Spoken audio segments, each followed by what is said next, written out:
ሰዋሰው ቅምሻ ከሰዋሰው መተግበሪያና ዩቲዩብ ቻናል የተገኙ ቁም ነገሮች የሚቀርቡበት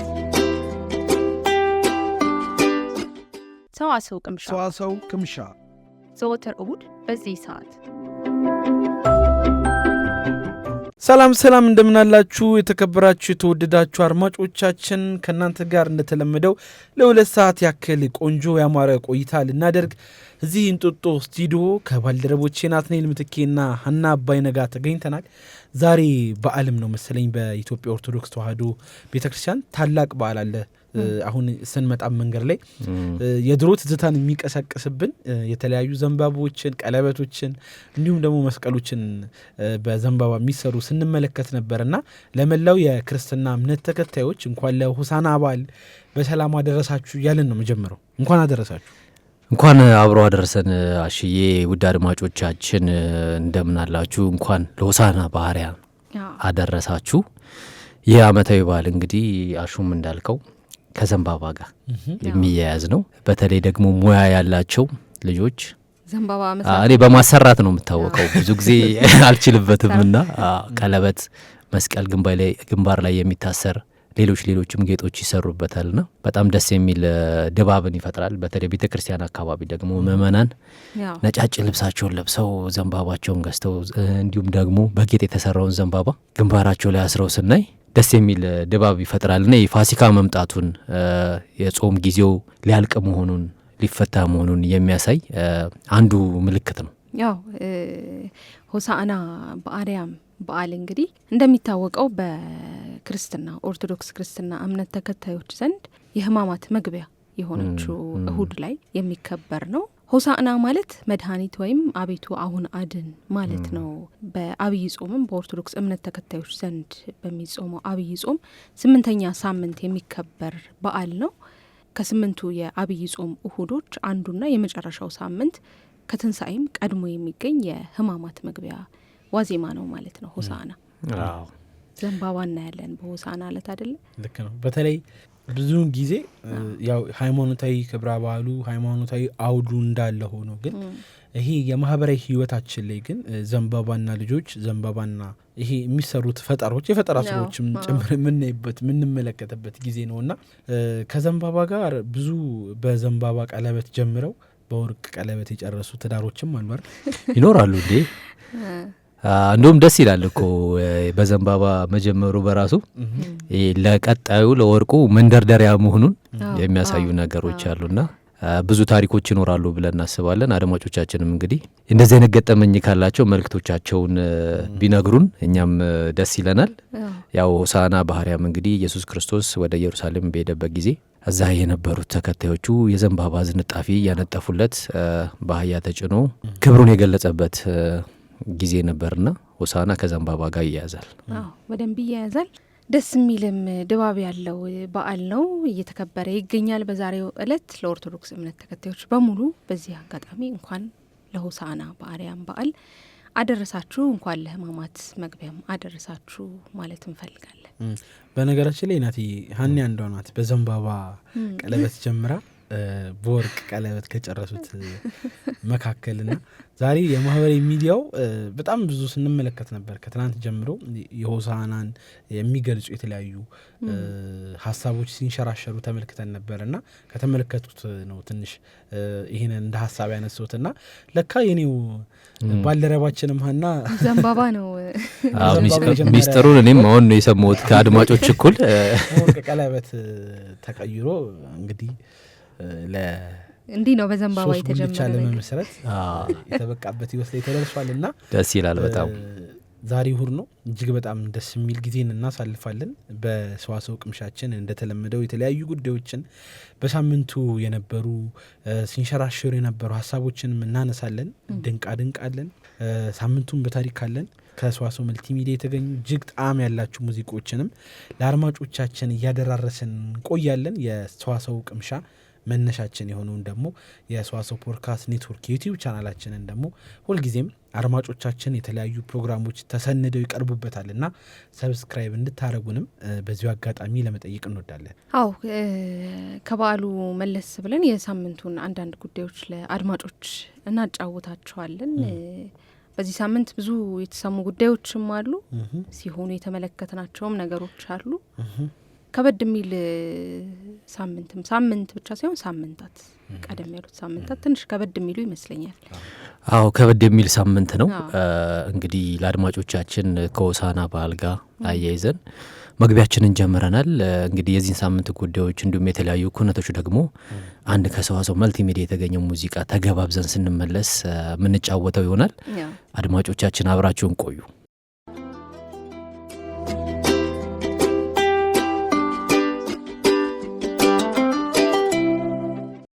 ተመልሰን መጣን። አድማጮቻችን ከሰዋሰው መልቲሚዲያ የተገኘ ሙዚቃን አደመጠን።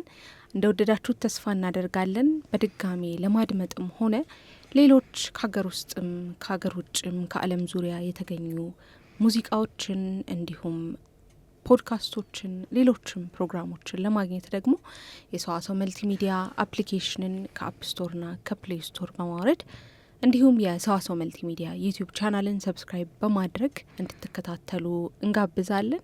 አሁን ሰዓቱ የሳምንቱን ወሬዎች ወደ አድማጮች የምናደርስበት ነው። አሁን እንግዲህ የሳምንቱን ወሬዎች ስንጀምር በዚህ ሳምንት በመካከለኛው ምስራቅ የተፈጠረው ግጭት መላው ዓለምን እየናጠ ይገኛል። በተለይ በዚህ በነዳጅ ጉዳይ ላይና የትራንስፖርት ችግር እያየን ነው። ሁላችንም በየአካባቢያችን መንገዶች ጭር እያሉ ነው። ረጅም የነዳጅ ሰልፎች እናያለን። ነዳጅን ለማስቀዳት የተሰለፉ ብዙ መኪኖች እናያለን። የትራንስፖርት እጥረቶች አሉ። እናም እንግዲህ መንግስትም ደግሞ መፍትሄ ለመስጠት እየሞከረ ነው። ከዛም ባለፈ ደግሞ አንዳንድ መግለጫዎችን ሲሰጥበት የቆየበት ሳምንት ነው እና አላስፈላጊ ጉዞዎች ይቅሩ፣ እንዲሁም ደግሞ የእግር ጉዞዎችን ባህል ማድረግ አለብንም ሲል መንግስት ያው መግለጫ አቅርቧል ማለት ነው። በመካከለኛው ምስራቅ እየተካሄደ ያለው ጦርነት ያው በኢትዮጵያ የነዳጅ አቅርቦትና ግብይት ላይ ጫና ማሳደሩን ተከትሎ መንግስት ማህበረሰቡ የነዳጅ አጠቃቀም ዘይቤውን እንዲቀይርም ጥሪ አቅርቧል። የንግድና ቀጠናዊ ትስስር ሚኒስቴር ዶክተር ካሳሁን ጎፌ እንግዲህ በሰጡት መግለጫ ወቅታዊ ቀውስ በአገሪቱ የነዳጅ አቅርቦት ላይ ሊያስከትል የሚችል ተጽዕኖ ለመቋቋም መንግስት እንግዲህ አዳዲስ አቅጣጫዎችን ማስቀመጡን አስታውቋል። ከነዚህ ዋና ዋና መመሪያዎች እንግዲህ የተወሰኑ ነገሮች ቀርበዋል። ሚኒስቴር መስሪያ ቤቱ ችግሮችን በጋራ ለመወጣት ማህበረሰቡ በሚከተሉት ነጥቦች ላይ ትኩረት እንዲያደርግም ያሳሰቡ ሲሆን ማንኛውም ግለሰብም ሆነ ተቋሚ አላስፈላጊ የሆኑ የጉዞ ፕሮግራሞች ካሉ እንዲሰርዝና እንዲያቆም አንደኛው ጥሪ ይሄ ሲሆን የእግር ጉዞም ባህል ማድረግ አለብንም ሲሉ ተናግረዋል ማለት ነው። የነዳጅ ፍጆታን ለመቀነስ ማህበረሰቡ የእግር ጉዞን እንደ ባህል እንዲያዳብር ጥሪ አቅርበዋል። እንዲሁም ደግሞ የግል ተሽከርካሪዎች አጠቃቀምን በመቀነስ የህዝብ ትራንስፖርት አማራጮችን በስፋት መጠቀም አንዱ አማራጭ ነው ሲሉም ተናግረዋል። ከነዳጅ ጥገኝነት ለመውጣት የታዳሽ ኃይል አማራጮችን የመጠቀም ስልቶችን መከተል እንዲሁም አንዱ አማራጭ እንደሆነ ተናግረዋል። በነዳጅ ሽያጭና ስርጭት ላይ የሚስተዋሉ ህገወጥ ድርጊቶችን ካሉ ማህበረሰቡ ከመንግስት ጋር ተባብሮ እንዲሰራ ወይም ጥቆማ እንዲሰጥ ሲሉ መልእክታቸውን ያስተላለፉ ሲሆን ዶክተር ካሳሁን በመግለጫቸው እንደተናገሩት ሌሎች ሀገራት መሰል የነዳጅ አቅርቦት እጥረት ሲያጋጥማቸው ጥብቅ ማህበራዊና ኢኮኖሚያዊ ዕቀባዎችን ተግባራዊ እንደሚያደርጉ ይታወቃል። የኢትዮጵያ መንግስት ግን የህዝቡን ኑሮ ከግምት ውስጥ በማስገባት ችግሩ በዕቀባ ሳይሆን ከህዝቡ ጋር በመተባበርና በቁጠባ ያለውን ችግር ለመሻገር መወሰናቸውን አስረድተዋል ማለት ነው። ይህ ውሳኔ የተላለፈውም በዓለም አቀፍ ደረጃ ያለውን አለመረጋጋትና በነዳጅ ዋጋና አቅርቦት ላይ የሚያሳድረውን ጫና ለመቀነስ ብሔራዊ ኢኮኖሚ እንዳይጎዳ ለማድረግ የታለመ መሆኑንም አመላክተዋልና እንግዲህ ማህበረሰቡም ይህን ተረድቶ የግል ትራንስፖርት ያላቸው ያው የህዝብ ትራንስፖርት እንዲጠቀሙ እንዲሁም ደግሞ የተወሰነ በእግራችን እየሄድን የተወሰነ ደግሞ በትራንስፖርት እየሄድን ነገሮች እስኪያልፉ ድረስ የጋራ ጥረት ይጠይቃልና ያስተላለፉት መልእክት ይህንን ይመስላል። አዎ በጣም ከባድ ጊዜ ላይ ያለ ነው እንደ ዓለም በጣም ዓለም እየተናጠች ያለችበት ኢኮኖሚ በተለይ ነዳጅ ደግሞ ዋጋውን በጣም እያሻቀበ ያለበት በብዙ እየተፈተነችበት ያለበት ወቅት ነው። ሀገራችንም ከዚህ ፈተና ውስጥ አንዷ አካል ናት። አንዱ የዚህ ፈተና ተጋላጭም ጭምር ናት። እንዳልከው ረጃጅም የነዳጅ ሰልፎችን በከተማ ማየት በተለይ ሰሞኑን እጅግ በጣም ረጃጅም የሆኑ ሰልፎችን ማየት መቼ ነው የሚደርሳቸው ብዬ እስካስብ ድረስ ነው የማያቸው ሰልፎች በጣም ነው የሚያስደነግጡትና በየቦታው በነዳጅ ማደያዎች ላይ እንደዚህ አይነት ሰልፎች ማየት የተለመደ ሆኗል። ጦርነቱ ማለቁን ነው እንግዲህ ተስፋ የምናደርገው። ነዳጅም መረጋጋቱ ዋናው ትልቁ ነገር ሰላሙ መምጣቱና ሰላም ሲሆን ነው ሌላው ነገር እንግዲህ ቀጥሎ የሚመጣው። እንግዲህ ሰላም አለመኖሩ ነው ይህንን ሁሉ ቀውስ ያመጣውና ሰላም በጣም ትልቅ ዋጋ ልንሰጠው የሚገባ ጉዳይ ነው። በጣም በተለይ ከዚህ ከነዳጅ ጋር በተያያዘ በጣም ብዙ የተለያዩ ገጠመኞችን ስመለከት ነበረ። ጥሩም ጎን መጥፎም ጎን። ያው መጥፎ ጎኑ እኛ ላይ ብቻ አይደለም ዓለም ላይ ጭምር ነው። እዚህ የመካከለኛው ምስራቅ ጦርነት ጉዳይ ፍንጥርጣሪ ያልነካው ሀገር አለ ማለት አይቻልም። በቃ ሁሉም አሜሪካ ስታስነጥስ ዓለም ይበርደዋል የሚለው ህግ መስራቱን በዚህ ማረጋገጥ እንችላለን። እና ዓለም በርዶት ነው ያስነጥስ በረደው እኮ። በተለይ ከዚህ ከነዳጅ ጋር ተያይዞ ሀኒቾ ተመልክተሽ ከሆነ ሰዎች ሌሊት መነሳትን ባህላቸው አድርገዋል። እውነት ነው እንጂ እኔ ለመናገር ነው ችግር ሲመጣ እኮ መፍትሄም ጭምር ይዞ ነው የሚመጣውና ይሄ እንቅስቃሴያቸው አሁን በጣም ብዙ ሰዎች እመለከት ነበር በዙሪያ የነበሩ ከትንሽ መንገድ በታክሲ ካልሆነ በስተቀር ንክቻ አላረጋትም የሚሉ ሰዎች ሳይቀር ጤናቸውንም እየጠበቁ አሁን ይሄ ኖርማሉን ነገር ነው ማውራት ማለት ይሄ አሁን የተመለከትናቸውን የታዘብናቸውን ነገሮች ለማውራት ያክል ነው። እና ሰዎች እንቅስቃሴ የጀመሩበት ነገር አለ እጅግ በጣም ይበል የሚያሳይ ነው። ነዳጅም ቢኖር ከዚህ በኋላ እነዚህ አይነት ነገሮችን እንደው ቢቀጥሉበት የሚል ሀሳብ አለ። ሌላው ግን እዚህ ጋር መንግስት ማድረግ ያለበትን ነገር እንዲያደርግ ህብረተሰቡም ይፈልጋል። ከዛ ባሻገር ግን አሁን እንደዚህ አይነት ከባድ ችግርና ከባድ ሁኔታ ላይ ሲኖር ግን አሽከርካሪውና ትራንስፖርት ተጠቃሚ ደግሞ እጅግ በጣም መተባበር መተጋገዝ አለበት። ምክንያቱም አሁን ላይ እንደዚህ አይነት ችግር መጥቶ ከዛ በኋላ ደግሞ አሽከርካሪዎች ተሳፋሪዎች ላይ አጫጭር መንገዶች ላይ ተመልክተ ከሆነ ረጃጅም ሰልፍ ኖሮ አጭር መንገድ ብቻ ለሚሄድ ሲሉ ያልሆነ መንገድ የሚሄዱ እና በጣም ብዙ አለ። የባሰ ህዝቡን የሚያማሩት ችግሩ እያለ ሆኖ አስብ ችግሩ እያለ ሆኖ ደግሞ ሌላ ከባድ የተባለ ችግር ደግሞ የሚፈጥሩ አንዳንድ ልክ ያልሆኑ አሽከርካሪዎችና የትራንስፖርት ሰጪዎችም ደግሞ የተመለከቱበት ጊዜ ነበረ። ለአጭር መንገድ ወይ ደግሞ ለራሳቸውን ጥቅም ብቻ ለማግኘት ሲሉ መለውን ወይ ደግሞ ትራንስፖርቱን የሚጠብቀውን ትራንስፖርት የሚፈልገውን ሰው ፍላጎት ሳይጠብቁ አጫጭር መንገዶችን እነሱ የሚጠቀሙበትን ብቻ የአንድና የሁለት ሰው ግለሰብ ጥቅምን ብቻ የሚያስከትል አይነት መንገዶችን እየተከተሉ ሌላ የቀውሱ እንዳለ ሆኖ ደግሞ እዚህ እርስ በርሳችን ሌላ ችግር እየፈጠርን ነገሮችን ባናበላሻቸውና ነዳጅን ቆጥበን ለሚገባው ዓላማ ብቻ ብናውል የሚል ምልከታዬንም በዚሁ ለማስቀመጥ ያክል ነው። አሪፍ ምልከታ ነው አሹዬ ያመጣኸውና እንዳልከው ነው አሁን ያለው ቀውስ የምንጨካከንበት አይደለም። እንደ ማህበረሰብ እንደውም የምንተዛዘንበት ያለንን ችግር ደግሞ በጋራ ተባብረን የምንወጣበት ጊዜ ነውና ችግርን እንደ ምክንያት ተጠቅሞ ራስን ለማበልጸግ ወይም ደግሞ የራስን ጥቅም ብቻ ለማካበት የሚደረጉ አንዳንድ ጥረቶች አሉ። ይህንን ደግሞ እንደ ማህበረሰብ ምክንያቱም ይህንን የሚያደርገው ግለሰብ ቤተሰቦች ይኖሩታል፣ እህት፣ ወንድም፣ እናት፣ አባት፣ ሌሎችም ቤተሰቦች ይኖሩታል። በተዘዋዋሪ ሌላ ትራንስፖርት ላይ ተጎጂ ነው የሚሆኑትና አንዳንዴ በራስ ሲደረግ ማንወደውን ነገር በሌላ ሰው ባለማድረግ በመተባበር ቅድሚያ ለሚሰጠው ቅድሚያ በመስጠት ያለብንን ችግር በጋራ ሆነን ማለፍ ይገባናል። በጣም እንዳላችሁት ነው ናት። ይህ ስለ ትራንስፖርት ሁኔታው ካነሳን አይቀር ደግሞ በዚህም ሳምንት ባለፉትም ሳምንታት የሰማናቸው በጣም ከተማ ውስጥ የተከሰቱ አሰቃቂ የትራፊክ አደጋዎች ነበሩ። በጣም በተከታታይ እንደውም ምንድነው በተለየ መልኩ በተከታታይ የተለያዩ ዜናዎች ስናይ ነበር። በተከታታይ ምንድነው የሆነው ብለን እስክንገረም ድረስ በጣም አሰቃቂ የሆኑ የትራፊክ አደጋዎችን ሰምተን ነበረ። ካላችሁት ካነሳችሁት መልእክት በተጨማሪ ደግሞ ጥንቃቄ አድርገን ነገን አስበን ብዙ ነገሮችን ከግምት አስገብተን ተጠንቅቀን ብናሽከረክር ለማለት እንወዳለን። በዚሁ አጋጣሚ ወደ ሌላው መረጃችን ስናልፍ በዚህ ሳምንት የተለያዩ ጉዳዮችን ስንሰማ ነበር። በተለይ ከዚህ ከመካከለኛው ምስራቅ ጦርነት ጋር ተያይዞ አሁንም ትንሽ መረጋጋቱ በጣም የተጠጋ አይመስለኝም። በተለይ ኢራን በባህሬን የሚገኘውን የአማዞንን ትልቅ የመረጃ ማዕከል የመምታቷ ጉዳይና አንድ የኢራን ባለስልጣን ሲሞት አንድ የአሜሪካን ትልቅ ተቋምን እንደምታወርም የተናገረችውን በቃል ያወረደችበትና ዓለምም የደነገጠበት ሌላኛው ሳምንት ነበር። እየዛተች ነበረ። በእርግጥ ትልልቅ የሆኑ የአሜሪካ ተቋማትን ታርጌት እንደምታደርግና ጥቃት እንደምታደርስ እየዛተች ነበር። ይሄ ደግሞ ነገሩን ሁሉ የሚያካርረው ይመስለኛል። ታዲያ በዚህ ሳምንት በዚህ ከትላልቅ እነዚህን ትላልቅ ተቋማት ከማምታት ባሻገርም ደግሞ የአሜሪካ ምላሽ እጅግ በጣም ምናልባትም ወደ ስቶን ኤጅ እንመልሳታለን፣ የማብራቷን ኤሌክትሪኳን ሙሉ በሙሉ የምናጠፋበት እድል አለ የሚል አይነት ስጋቶች ኖረው ዓለም ከመቼውም ጊዜ በበለጠ የተጨነቀበት ጊዜ ነበር።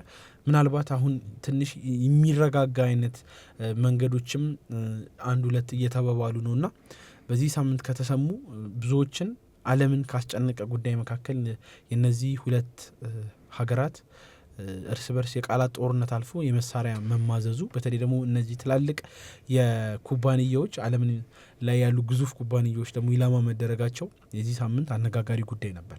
መልካም እንግዲህ ያው በሁለቱ ሀገር ጦርነት እንዳላችሁት ነው። ሁለቱም መሪዎች የተለያዩ የሚያወዛግቡ ንግግሮችን እያደረጉም እስካሁን ዘልቀዋል። በተለይ ደግሞ የአሜሪካው መሪ ዶናልድ ትራምፕ አሹም እንዳለው ወደ ድንጋይ ዘመን እንመለሳቸዋለን ብለዋል። ያው እኛም እየተመለስን ነው። ሌላውም ዓለም አብሮ ይመለሳል እኮ ነዳጅ ከሌለና፣ ስለዚህ ዞሮ ዞሮ ሰላም መምጣቱ ነው ለዓለም የተሻለ የሚሆነው የሚል ሀሳብ አለን። ሌላው ዜና እንግዲህ እኔ ጋ ያለው መረጃ ቅድም ማሹ ሲያወራ ነበርና አኔን ልጠይቅሽ ብዬ ነው። ያው ቀለበት አድርጋለች ቅርብ ጊዜ ብሎ ሰነድ አውጥቷልና ባለቤትሽ ተንበርክኮ ነው ያደረገልሽ ወይስ? ከባድ ጥያቄ ይላል እኮ ጥያቄ የሚያስፈልጉ አይደል? እኔ ልመልስልሽ ብዬ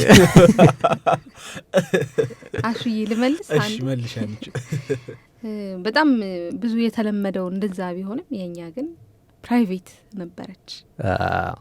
ያው ብዙ ሴቶች ግን እጮኞቻቸው ወይም ደግሞ የወደፊት ባሎቻቸው ተንበርክከው ቀለበት ባደርጉላቸው ጥሩ ነው። ስለዚህ አንቺ ባል ኡጋንዳ ቢሆን ኖሮ በቃ ተርፏል። አሁን እሱ ከእስር ተርፏል። የተንበርክኩ ይታሰራሉ። ተንበርክኮ የትዳር ጥያቄ የሚያቀርቡ ወንዶች ይታሰሩ የሚል የኡጋንዳው ጄኔራል አዲስ ሕግ እንግዲህ ይውጣ እያሉ ነው፣ ንግግር እያደረጉ ነው ያሉትና ስለዚህ ተርፏል ማለት ነው ያንቺ ባለቤት። ኡጋንዳ ቢሆን አይታሰርም፣ ሜዳሊያ ነው የሚሰጠው እና ትንሽ ሴቶችንም የሚያስከፋ ሀሳብ ይመስለኛል። እንግዲህ የኡጋንዳው ፕሬዚዳንት ዩሪ ሙሴቬኒ ልጅ የሀገሪቱ መከላከያ ሰራዊት ከፍተኛ አዛዥ የሆኑት ጄኔራል ሙዚ ካይኑሮጋባ ባስተላለፉት መልእክት መነጋገሪያ ሆነዋል። ጄኔራሉ ያሉት እንግዲህ ወንዶች ለፍቅረኞቻቸው የጋብቻ ጥያቄ ለማቅረብ መንበርከካቸው ክፉኛ በመንቀፍ ድርጊቱ የሚፈጽሙ ወንዶች በሕግ ቁጥጥር ስር ሊውሉ ይገባል ሲሉ ተናግረዋል ማለት ነው። እኚህ ሰው እንግዲህ በማህበራዊ ትስስር ገጻቸው ይህንን ድርጊት የምዕራባውያን ባህል ተጽዕኖና የወንድ ልጅ ክብር የሚያሳንስ ነው ሲሉም አጣጥለውታል ማለት ነው። ይህ መግለጫ በማህበራዊ ሚዲያ ላይ ሰፊ ክርክርን የፈጠረ ሲሆን አንዳንዶቹ ሀሳቡን የአፍሪካ ባህላዊ ሴቶችን የጠበቀና የማስከበር እርምጃ ነው በማለት ሲደግፉ፣ ሌሎቹ ደግሞ በግለሰብ ነጻነት ውስጥ ጣልቃ መግባት ነው ሲሉ አጥብቀው የተቃወሙትም አሉ። ይሁን እንጂ የጄኔራሉ ንግግር ከሳቸው የተለመዱ አወዛጋቢ የግል አስተያየቶች አንዱ እንጂ በኡጋንዳ ተንበርክኮ ጥያቄ ማቅረብን የሚከለክል ምንም አይነት ይፋዊ ሕግ ወይም ፖሊሲ አለመኖሩ ያው ተነግሯል።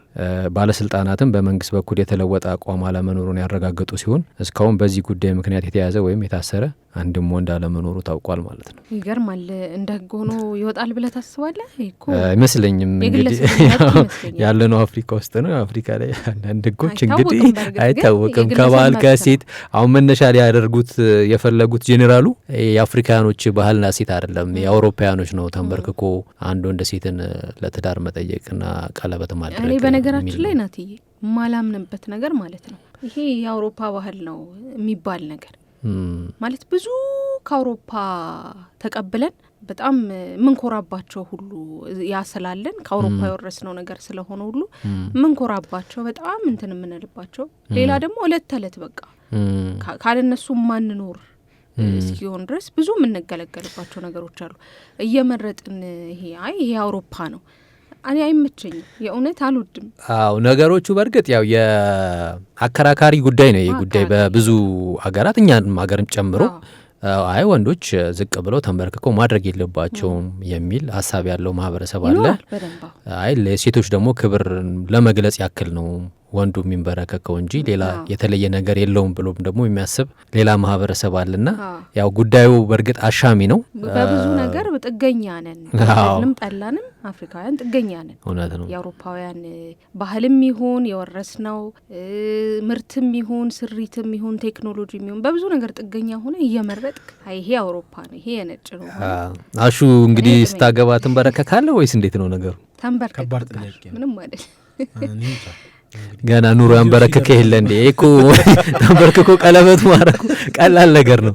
ኑሮ በራሱ አይደል እንዴ አንበረከከ። አድማጮቻችን የምር የሳቁት ይመስለኛል። አይ ለኑሮ እንኳን እጅ አንሰጥም። ያው እኔ እንደ ሴት ክፋት የለውም ባይነኝ። ወንዶች እንግዲህ ወንዶችም ሴቶችም አድማጮች ሃይማኖታዊ አስተምሮቱ ምን ይላል የሚለውን ተመልክተን በየእምነታችን እንደሚሆነው እናደርጋለን። እናቴ እስኪ ያድርሰን። እንደው ተንበርከከም ከተባልኩኝ እንግዲህ አይቀርም ያው ትእዛዝ ከሆነ ጥሩ ሀሳብ ነው ያነሳው። በተለይ ከዚህ ከትዳር ጋር ተያይዞ ነገሮች ከዚህ ቀደም ስናወራ ነበር። ከፍቺ ጋር ተያይዞ ሀኒቾ ስናወራ ነበር። ከዛ ሰዎች ትዳር ደግሞ ገብተው እንዴት ይኖሩ የሚል ሀሳብ ስናነሳ ነበር።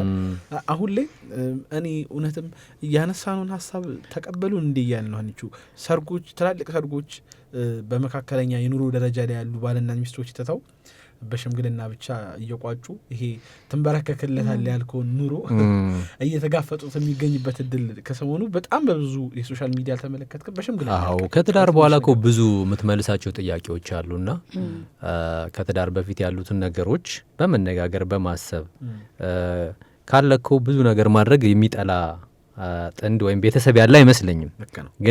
ግን የነገ የትዳር ህይወትን በማይበጠበጥ መልኩ ወይም ደግሞ በማያናጋ መልኩ ሲሆን መልካም ነውና የተሻለም የሚሆነው ባለሙያዎችም የሚመክሩት ከትዳር በኋላ ያለው ህይወት የተሻለ እንዲሆን ነው። ምክንያቱም የሰርጓ ወቅት አጭር ጊዜ ናት። ከዛ በኋላ ግን በትዳር ውስጥ ያሉት ጥንዶች ናቸው ረጅሙን ጊዜ አብሮ የሚያሳልፉትና እነሱን ሊያገባባ ሰርጉ ይበልጥ ትዳሩ ነው ሊያገባባ ወደፊት ሊወስዳቸው ሊያሳድጋቸው የሚችለው ጉዳይ ላይ ነው እንጂ መጨነቅ ያለባቸው ለጊዜው በሚደረግ ፕሮግራም ላይ ያላቸውን ሀሴት ጨርሰው በኋላ ላይ ደግሞ ወደ ግጭት ወደ ፍቺም እንኮ በስቷል። ቅርብ ጊዜ መረጃዎችን ስናይ ነበርና በጣም ብዙ ፍቺ ተመዝግቦ ተመልክተናልና ጊዜ በሄደ ቁጥር ደግሞ በጣም እየጨመረ ነው የመጣው።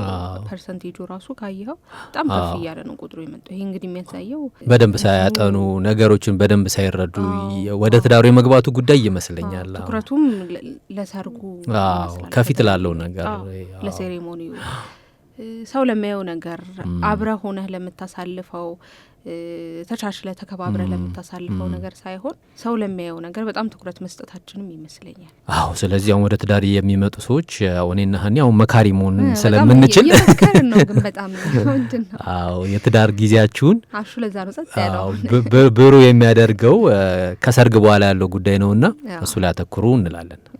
ሌላ በዚህ ሳምንት ከሰማነው ደግሞ ሌላ አነጋጋሪ ጉዳይ መካከል ዓለም ላይ ከተፈጠሩ ሁኔታ አንጻር በመግቢያችን ላይ ስናወራው ከነበረው አንጻር ሰዎች የነዳጅ ማደያ ያለበት አካባቢ ያሉ ቤቶች በከፍተኛ የሆነ የጥሩምባ ድምጽ አረጋውያን፣ ህጻናት በጣም እንደዚሁም ደግሞ ህመምተኞች እየተቸገሩ እንዳለ የሰማንበት ጉዳይ አለ።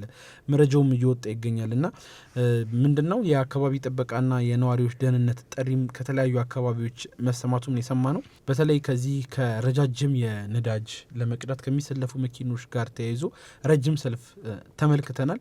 ታዲያ ሌሊት ላይ አሽከርካሪዎቹ በመጠጋጋት ሂደት ምናምን ከፍተኛ የሆነ የጥሩምባ ድምጽ እያሰሙ ከፍተኛ የሆነ ረብሻ መፈጠሩን እንግዲህ በተለይ ደግሞ በዚህ በአዲሱ ገበያ አካባቢ የሚገኙ ነዋሪዎች ቅሬታቸውን ማቅረባቸውን በተለያዩ ማህበራዊ ሚዲያ ስንመለከት ነበር። በኩለ ሌሊት እንግዲህ ነዋሪዎች ከእንቅልፋቸው በድንጋጤ እንዲነቁ ያደረገ ጉዳይም ጭምር መሆኑን የአካባቢውን ሰላምና ጸጥታም እያወከ መሆኑን በሮሮ መልክ ያቀረቡበት ሀሳብ ተነስቶ ነበር በዚህ ሳምንት። ድምጽ እንግዲህ ረባሽ ነው ያው በተለይ የመኪና ጥሩምባ እና ደግሞ ከባድ መኪናዎች ናቸው። ብዙ ጊዜ ናፍጣ የሚጠቀሙ መኪናዎች ናቸው። ደንግጠሽ ወደ አጥር ሮጠሽ ሁሉ አታውቂም። በጣም እኔ ከውስጥ ሲሆን አይሰማቸውም መሰለኝ። በተለይ ከከተማ ወጥተህ በምትሄድ ሰዓት መጠቀም ያለብህ ክላክስ ይመስለኛል ጥሩምባና ከተማ ውስጥ ሲጮህ በጣም ነው የሚረብሸው፣ በጣም ነው የሚያስደነግጠውና አንዳንዴ ደግሞ ዝም ብለውም ነው መሰለኝ የሚያደርግ ለትንሽዬ ነገር ማለት ክላክስ ለሚያስፈልገውም ለማያስፈልገውም ይመስለኛል። ያስደነግጣል። በቃ አስብ ምን ያህል ነገሮችን እያጓተተና እያተረማመሰ እንዳለ የምታውቀው ከዚህ የዚህ የጦርነትና የነዳጅ ጉዳይ በህንድ የሚገኘው የኮንዶ ፋብሪካ ራሱ ስራ እንዳቆመና ብዙዎች ሲነጋገሩበት የነበረው ጉዳይ ነው። አስብ የዚህ የጦርነት ጉዳይ የህንድን የኮንዶም ምርትን አስተጓጉሏል። በተለይ በህንድ ኮንዶም ለማምረት የሚያስፈልጉት የሲሊከን እንደዚሁም ደግሞ የአሞኒያ ግብዓቶች ነው በኢራን ጦርነት ለማግኘት አቅርቦት ሰንሰለቱ በእጅጉ እንደተቋረጠ ጭምር የተሰማውና በዚህ የተነሳ ህንድ የኮንዶም እጥረት ሊገጥማት እንደሚችልም ስጋቶች ወጥተው በከፍተኛ ሁኔታ ሰሞኑን በተለያዩ ማህበራዊ ሚዲያዎች ሲዘዋወሩ የተመለከት ነው። ህንድ እንግዲህ ከ1.4 ቢሊዮን በላይ የህዝብ ቁጥርን በመያዝ ከዓለም በህዝብ ብዛት አንደኛ ደረጃ ላይ ትገኛለች። አሁን እንግዲህ በዚህ ችግር ምናልባትም አሁን ማንም ላይደርስባት ይችላል የሚሉ ቀልዶችን ስመለከት ነበር። ይህ ከባድ ከነዳጅ ቀጥሎ እንግዲህ ህንድን የሚያሳስባት የህዝብ ቁጥር መጨመር ጉዳይ ይመስለኛል። ይህ በጣም አስጊ ነው። እንደተባሉም ደግሞ የህንድ የህዝብ ቁጥር ቀላል አይደለም። ዓለማችን ላይ በአንደኝነት የምትመራ ሀገር ሆናለች። ከቅርብ ጊዜ ወዲህ ቻይናን ጥሳለች በህዝብ ብዛት። ይሄ ደግሞ አለመኖሩ ያው የቤተሰብ እቅድን ከምንጠቀምባቸው አንዱ ኮንዶም ነው። ኮንዶም አለመኖሩ ደግሞ የቤተሰብ እቅድ እንዳይጠቀሙ ያደርጋልና ያንን እንደ አገርም ስጋት ሊፈጥር የሚችል ጉዳይ ነው። ከባድ ነው በጣም። እንግዲህ ለህንድ እንጸልያለን ቶሎ ነዳጁ ይለቀቅና። ወደ ቀጣዩ ዜና ስናልፍ ደግሞ የምናገኘው ለየት ያለ ዜና ነው። እስካሁን ካነሳሳናቸው ሁሉ ለየት ያለ ነው። 50 ዓመታት በላይ ሆኖናል የሰው ልጅ ወደ ጨረቃ ተጓዘ ከተባለን ማለት ነው። አንዳንዶች ይቀበሉታል፣ አንዳንዶች አይቀበሉትም። እውነት ነው ብለው ይሄንን ነገር ማለት ነው። ነገር ግን አሜሪካውያን ሳይንቲስቶች፣ የጠፈር ተመራማሪዎች በሙሉ የሚቀበሉትና ለሳይንሱ የሚቀርቡ ሰዎች በሙሉ የሚቀበሉት ውሸት አይደለም የሚሉት የጨረቃ ጉዞ በድጋሚ ተደረገ ነው የሚለን ይሄ ዜና። ከ50 ዓመታት በላይ በኋላ ነው እንዳልኩ ለመጀመሪያ ጊዜ ከነዚህ ሁሉ ጊዜያት በኋላ ለመጀመሪያ ጊዜ የሰው ልጅ ወደ ጨረቃ ጉዞውን ጀምሯል። እንደዚህ ቀና ብለህ ስታያት ማታ ማታ ናት ወደዛ የሚካሄድ ሁሉ ይመስላል። በጣም አምፖል ነው የምትመስለው እኮ አይደል ማታ። እኔ እንደውም አንድ ወቅት ላይ ስፔስ ላይ የተሰሩ ፊልሞችን በተከታታይ ማየት እንደ ሆቢ አድርጌው ነበረ። የተለየ ድባብ ነው የምታየው እኮ የተለየ ስሜት ነው የሚሰጠው። አዎ በቃ ተንሳፈሽ ስትሄጂ አየር አለመኖሩ ኦክሲጅን አለመኖሩ በራሱ ያን ማሰቡ የተለየ ስሜት ይሰጣል በጣም። እዛም የሚያሳልፉ ሰዎች በተለይ ኢንተርናሽናል ስፔስ ስቴሽን የሚባለው ቦታ ጋር ጊዜያቸውን የሚያሳልፉ ሳይንቲስቶች ምን ያክል የተለየ ኤክስፔሪንስ እንዳላቸው የሚሰሯቸውን ቪዲዮዎች ራሱ ተመልክተ የምታክ ከሆነ እንዴት ጸጉራቸውን እንደሚታጠቡ ስፔስ ላይ በጣም አመጋገባቸው ሲጸዳዱ በጣም ከባድ ነው እና ስፔስ ላይ መኖር በራሱ ሌላ ስራ ነው። የተለየ ኤክስፔሪንስ ነው። ናቲኮ ነዳጅ ተወዷል እንዳይመጡ ሲል ነበረ። ከወጡማ እንዳይመለሱ በምን ሊመጡ ነው እያልክ ነበር። ከባድ ነው በጣም። ሄደዋል እንግዲህ ሆነም ቀረ። ናሳ ከኬኔዲ ስፔስ ሴንተር በስፔስ ላውንች ሲስተም ኤስኤልኤስ ሮኬት አማካኝነት 4 ጠፈርተኞችን ነው በአርቴሚስ 2 በተባለው ሚሽን ወይም ተልእኮ ወደ ጠፈር ያመጠቀው ማለት ነው። የቡድኑ አባላት ሪድ ዊስማን፣ ቪክቶር ግሎቨር፣ ክሪስቲና ኮክ እና ጄረሚ ሃንሰን ይባላሉ።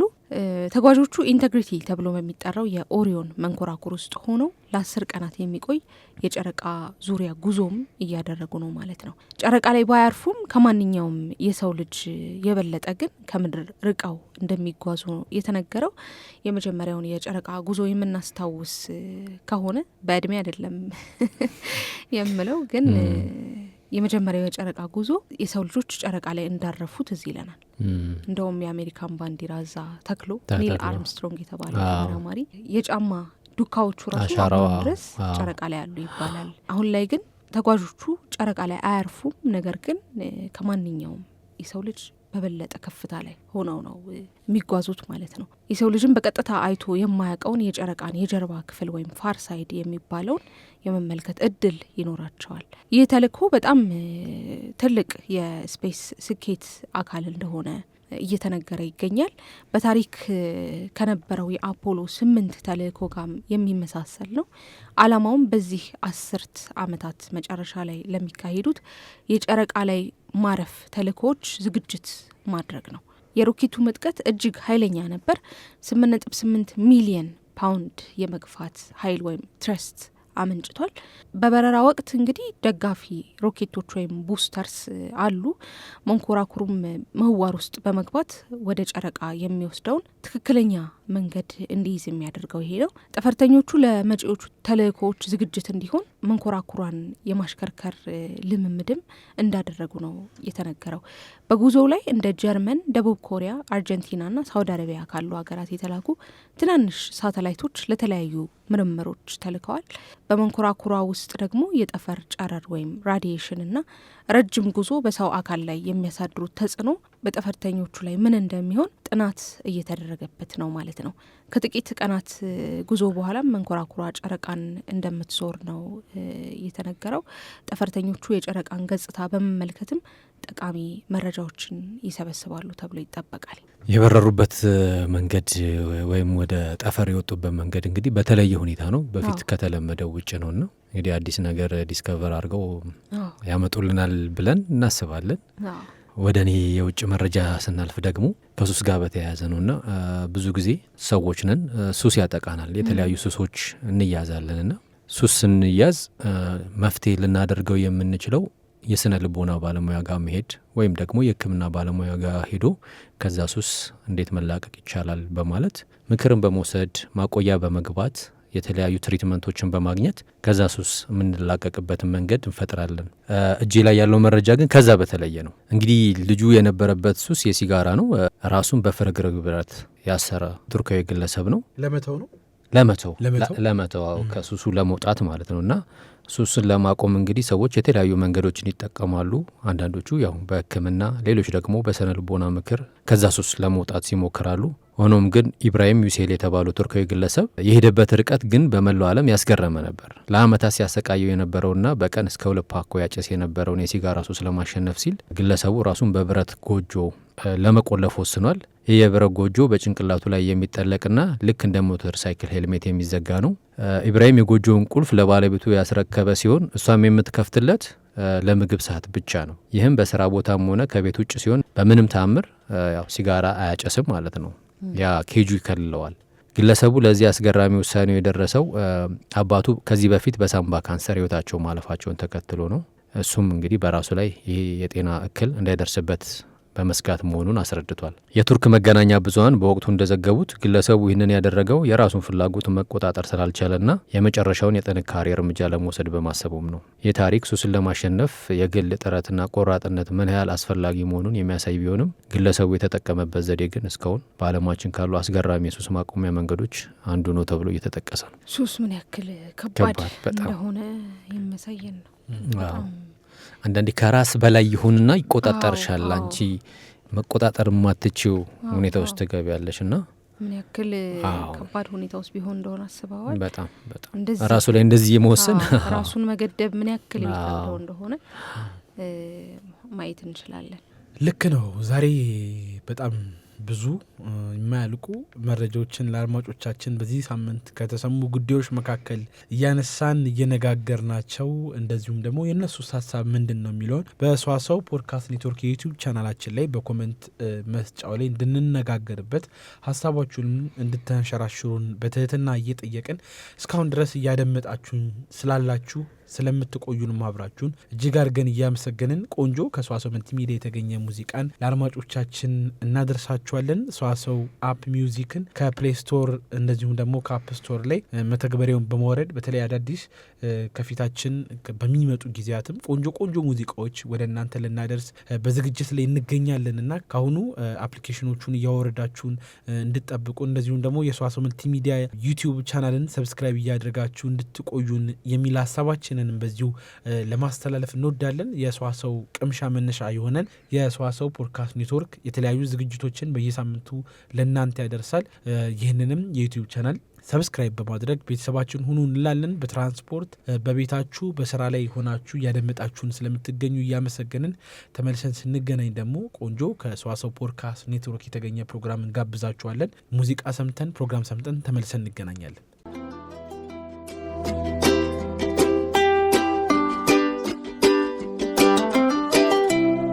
እንደዚህ አይነት ነገር በህይወቴ አይቻላውቅም። ይህ ሰው የቶማስ ኤዲሰንና ጃክ ዊልች ድብልቅ የሆነ ሰው ነው። ይህን ንግግር ከ16 ዓመታት በፊት አንድ ታዋቂ የሆነ ቻርሊ ሙንገር የተባለ ሰው ከፎርቹን ጋዜጣ ጋር ባደረገው ቆይታ የተናገረም ሲሆን ንግግሩ ደግሞ የኤሌክትሪክ መኪና ገበያውን እንደ ጉድ አጧጡፎ ለሌሎች አምራች አስጊ በሆነ መልኩ እየተጓዘ ያለው BYD የተሽከርካሪ አምራች ኩባንያ መስራች ስለሆነው ዋንግ ቹአንፍ ነው። ከዓለማችን ቁንጮ ባለሀብቶች ውስጥ አንዱ የሆነው ዋረን ባፌት በባለቤትነት በሚበራው ድርጅት በርክሽር ሃትዌይ ውስጥ ምክትል ስራ አስኪያጅ የሆነው ቻርሊ ሙንገር ትልቅ ተስፋ በጣለበት አንድ ቢዝነስ ላይ ዋረን ባፌት ኢንቨስት ቢያደርግ እንደሚያተርፍ ደጋግሞ ነግሮታል።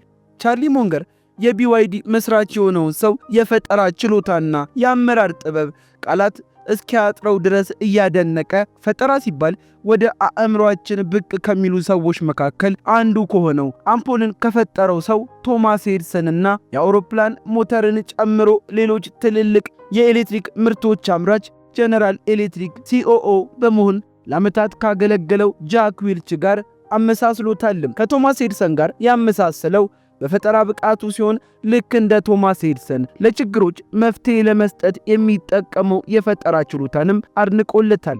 የአመራር ብቃቱና ማድረግ ያለበትን ከማድረግ ወደ ኋላ ለማለቱ ደግሞ ዓለም በታሪኳ ከምታስታውሳቸው ቁልፍ የቢዝነስ ሰዎች አንዱ የሆነው COO ጃክ ዊልችንም አስታውሶታል። BYD በዚህ ጥበበኛ መሪ ምክንያት ተጀምሮ አሁን ያለበት ደረጃ እስከሚደርስ ድረስ ችግሮችን በመፍታትና ምርቶችና አገልግሎቶችን ለተጠቃሚዎች ቀላል በማድረግ ሂደት ውስጥ እየተጓዘ የሚገኝም ተቋም ነው። የኤሌክትሪክ ተሽከርካሪ ሲባል ወደ ሁሉም ሰው አእምሮ ቀድሞ ከሚመጣው አሜሪካው ቴስላ ሞተርስ የበለጠ ሽያጭን ማስመዝገብ የቻለውና ከ10 ዓመታት በላይ በቻይና የኤሌክትሪክ መኪና ገበያ ላይ ከፊት መስመር መሆን የቻለው እንዲሁም ከቅርብ ዓመታት ወዲህ ደግሞ በሀገራችን ኢትዮጵያ የኤሌክትሪክ መኪና ገበያውን ተቆጣጥሮ አዲስ አበባን ጎዳናዎች በምርቶቹ ማጥለቅለቅ የቻለው የቻይናው BYD የተጀመረው በቻይና ገጠራማ መንደሮች ከድሃ ቤተሰብ በተወለደ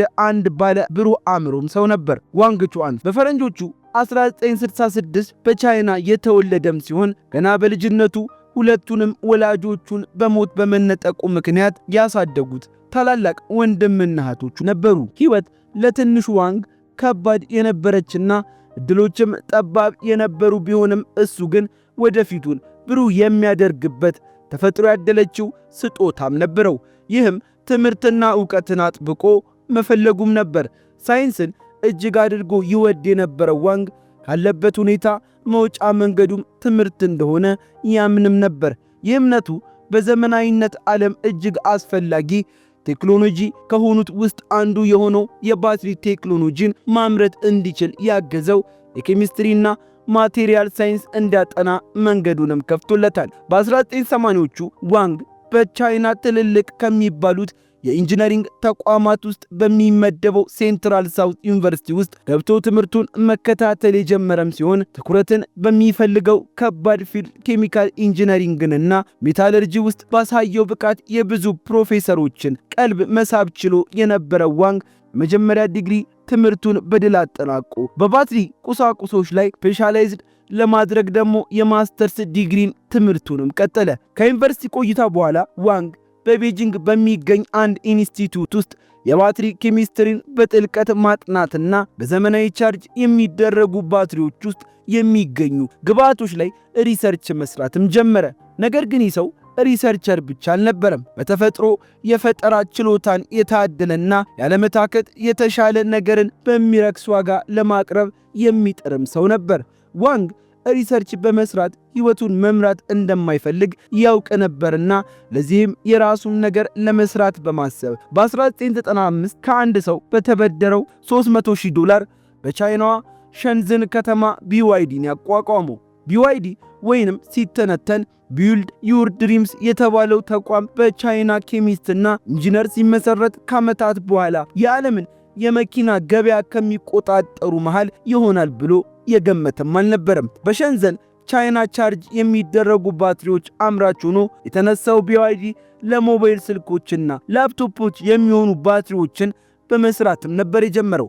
ወትሮንም ለቢዝነስ የተፈጠረውና ሁሌም ለቢዝነስ ቁልፍ በሆነው ከሌሎቹ በተሻለ መልኩ እሰራዋለሁ በሚል አስተሳሰቡ የሚታወቀው መስራቹ ዋንግ ቹዋንፍ በ20 ሰራተኞች ብቻ ጉዞውን ሲጀምር የነበረው የማምረቻ ክፍል እምብዛም የማይማርክና በቂ ቁሳቁስ የሌለበት ሰራተኞች በትንሽ ቦታ ተሰባስበው ቻርጅ የሚደረጉ ባትሪዎችን በእጃቸው የሚገጣጠሙበት ቦታ ነበር። በጊዜው ሶኒ፣ ፓናሶኒክና ሳምሰንግ በመሳሰሉ በኢንዱስትሪው ግዙፍ ስም ባላቸው ተቋማት የባትሪ ገበያው ይመራ በነበረበት ወቅት የቢዋይዲ ገበያውን ሰብሮ ለመግባት መውተርተር ብዙዎችን የሚያስቅም ነበር። ዋንግ ግን በቀላሉ የሚሰበርና እጅ የሚሰጥ ሰውም አልነበረም።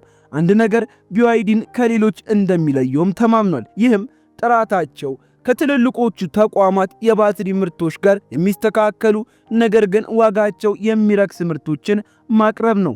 ተሳክቶለት በፈረንጆቹ 1990 መጨረሻና በ2000ዎቹ መግቢያ ቢዋይዲ ለሞተሮላ፣ ኖኪያ ብሎም አፕልን ለመሳሰሉ ግዙፍ የሞባይል አምራች ተቋማት ቻርጅ የሚደረጉ ባትሪዎችን በስፋት ከሚያቀርቡ አምራቾች ተርታ መሰለፍም ቻለ። ባትሪዎችን ለማምረት ይወስድ የነበረው ረዥምና ውድ የምርት ሂደት ላይ ትልቅ ለውጥን በማምጣት ስኬታማ መሆን የቻለው ቢዋይዲ ተቋም ከተገዳደራቸው ግዙፍ የባትሪ አምራቾች በበለጠ ተመራጭ ሆኖ ነበር። በዚህም የብዙዎችን ቀልብ መሳብ በመቻሉ በ2002 በሆንግ ኮንግ ስቶክ ኤክስቼንጅ ድርጅቱን ለገበያ ቀረበ። የመሆኑ ታዲያ ቢዋይዲ በቢዝነስ ውስጥ ጉዞው ቀጣዩና ትልቁ ምዕራፍ ላይ እንዲገባ የረዳውን ካፒታል ማግኘት አስችሎት የነበረ ሲሆን ባትሪዎችን በማምረት የተሳካለት ትልቅ ሕልምና ራዕይ ያለው ዋንግ ቹዋንፍ ቀጣዩ እርምጃ እንዲወስድ መንገድም የከፈተለት ነበር። ቀጣዩ የአውቶሞቲቭ ኢንዱስትሪ በኤሌክትሪክ ተሽከርካሪዎች እንደሚመራ የተመለከተው ሰው ሙሉ በሙሉ ፊቱን ወደ መኪና ምርት በማዞር ጉዞውንም የቀጠለ ሲሆን ቢዋይዲ እንደ ተሽከርካሪ አምራች ተቋም የወሰደው የመጀመሪያው ትልቁ እርምጃ ደግሞ በጊዜው ቻይና እየተንገዳገደ ያለው ኪንቹዋ አውቶሞቢል የተባለ የመኪና አምራች ተቋምን የግሉ በማድረግ ነበር። ይህ እርምጃም ቢዋይዲ ከባትሪ አምራችነት ጠቅልሎ ወደ መኪና አምራችነት መግባቱን ያበሰረም ነበር። በመጀመሪያ ብዙዎች እንዴት ባትሪ አምራች ተቋም ወደ መኪና አምራችነት ይገባል ብለው ጥያቄ አንስተው የነበረም ሲሆን ነገር ግን የቢዋይዲ ውሳኔ እነዚህን ጥያቄዎች ጥሩ አድርጎ የሚመልስና የተጠራጠሩትን ሁሉ አፍ የሚያዘጋ ነበር። ዋንግ ቹዋንፍ በገበያው ውስጥ ራሱን ማቆየት ተስኖት እየተንገዳገደ ያለን ተቋም የገዛው ካለ ምክንያትም አልነበረም። ለምን ይህን ተቋም ገዝቶ መስራት ጀመረ ለሚለው ጥያቄም በቂ መልስ አለው። ኪንቹዋን አውቶሞቢል ቀላልና ርካሽ የሆኑ ፍላየር የተባሉ መኪኖችን በማምረት በገበያ ላይ ይህ ነው የሚባል ድርሻ ሳይኖረው እየሰራ የነበረ ቢሆንም ዋንግ ቹዋንፍ ግን ተቋሙን ከነግሳንግሱ በመግዛቱ ትልቅ እድል እንደሆነ ታውቆታል። ቢዋይዲ ይህንን ተቋም በመግዛቱ ወደ ሥራ በፍጥነት ለመግባት እንጂ አስፈላጊ የሆነውን ተሽከርካሪ የማምረት ፈቃድ በቀላሉ ያገኛል። ከዛም አልፎ ደግሞ መኪኖችን ለማምረት የሚያስፈልግ የምርት ፋሲሊቲ የተሟላለትና በሥራው የረጅም ጊዜ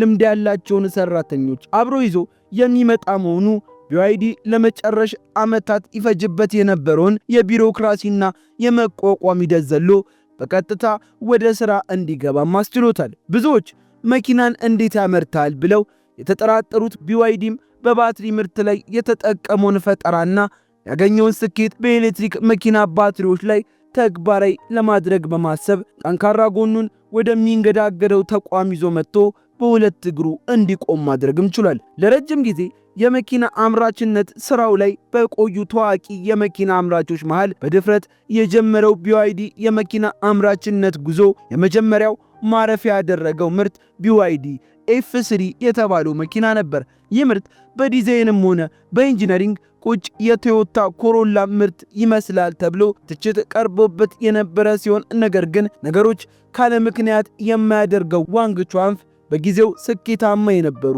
የመኪና ምርቶችን ዲዛይንና አሰራር በጥልቀት በማጥናትና በድጋሚ ለመስራት በመሞከር የቢዋይዲ ቴክኒካል ችሎታን ለማስፋት የተጠቀመበት መንገድ ነበር።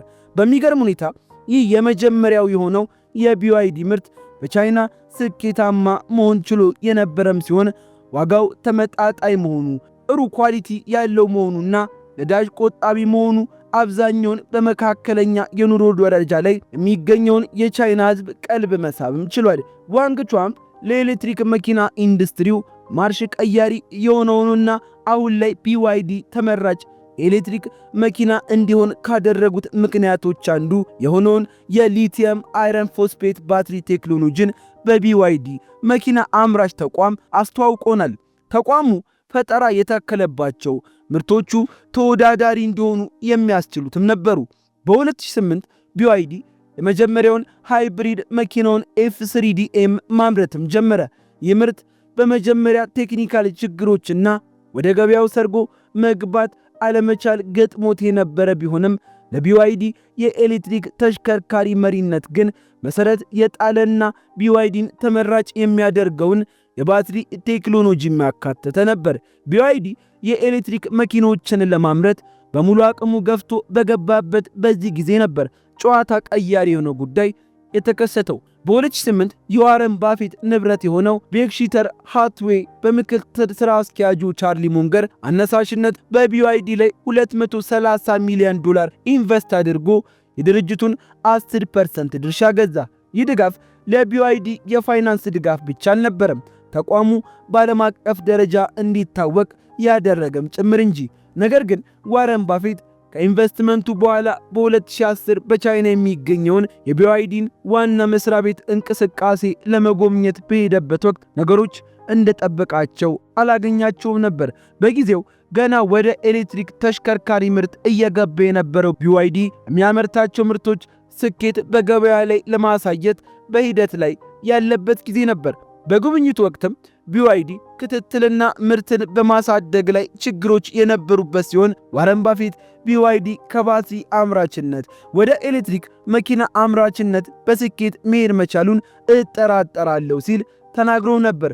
ከዚህ ጥርጣሬ በተጨማሪ የቴስላ ሞተርስ ካምፓኒ መስራችና የዓለማችን ቁጥር 1 ሀብታም ሰው ኤለን መስክ በ2011 ከብሉምበርግ ጋር ባደረገው ኢንተርቪው ላይ BYD የቴስላ ቀንደኛ ተፎካካሪ ስለመሆኑ ሲጠየቅ ሳቅ የተሞላበትን የንቀት ንግግር ተናግሮም ነበር። የሚያመርቱትን መኪና አይታችሁታል? ጥሩ የሚባል ምርት የላቸውም ብሎ ተሳልቆ የነበረም ሲሆን BYD በኤሌክትሪክ ተሽከርካሪ ኢንዱስትሪው የቴስላ ሞተርስ ተፎካካሪ መሆን መቻሉ ጥያቄ ውስጥ የሚገባም ነው ብሎ ነበር። ብዙዎች እንደ ቁም ነገር ያላዩት BYD የመኪና አምራች ኩባንያ ግን የዋረን ባፌት የረጅም ጊዜ የቢዝነስ አጋር የነበረውን ቻርሊ ሙንገር ተስፋ ጥሎበታል። በመስራቹ ዋንግ ቹዋንግ የቢዝነስ ጥበበኝነት የተማመነው ቻርሊ ሙንገር በቢዝነሱ ዓለም ስምና ዝናን ያተረፈውን አለቃውን ዋረን ባፌት ኢንቨስት አድርግበት ብሎ ለማሳመን መጣሩንም የኋላ ኋላ ሳያተርፍ የቀረም አይመስልም። ዋረን ባፌትም ምንም እንኳን በድርጅቱ እድገት ላይ ጥርጣሬዎች ቢኖሩትም በዋንግ ላይ ግን መተማመንን መርጦም ነበር። በጊዜ ሂደት BYD እጅግ እየተሻሻለ መጣ። በ2013 የተቋሙ ስቶክ በፍጥነት ማደግ ጀምሮ የዋረን ባፌት ኢንቨስትመንት መልሶ የሚከፍል እንደሆነ ማስመሰከረ። ዋረን ባፌትም ጥርጣሬውን የሚሸረሽር ስኬትን መመልከቱንና የBYDን አቅም አሳንሶ የማየቱን ነገር ግን የዋንግ ብቃትን ካሰበው በላይ ሆኖ እንዳገኘውም ተናገረ። በፈረንጆቹ 2015 BYD ዓለም አቀፍ ማርኬቱን ለመቆጣጠር ጉዞውን ጀምሮ በሚገርም ሁኔታ በአንድ ወቅት ሊፎካከረኝ አይችልም ብሎ የተሳለቀበትን የኤለን መስክ ቴስላ ሞተርስን በሽያጭ እስከ መብለጥም ደረሰ። ኤለን መስክም ከ10 ዓመታት በላይ ካለፈው የመጀመሪያው የብሉምበርግ ኢንተርቪው በኋላ አሁንስ ምን ታስባለህ ተብሎ ሲጠየቅ ግልጹን ለመናገር አሁን BYD ትልቅ ተፎካካሪ እየሆነ መጥቷል ሲል መልሷል። የBYD ዓለም አቀፍ ጉዞ እንዲሁ በቀላሉ አልጋ ባልጋ የነበረም አልነበረም። ከቻይና ወጥቶና ዓለም አቀፍ ማርኬቱን ሰብሮ ለመግባት በብዙ ምክንያቶች የተፈተነም ሲሆን ችግሮቹ ደግሞ BYD የሚለው ብራንድ ከቻይና ውጪ ባሉ ቦታዎች ርካሽና ጥራታቸው የተጓደለ ምርቶችን የሚያመርት ነው ተብሎ ከመታየቱ ይጀምራል።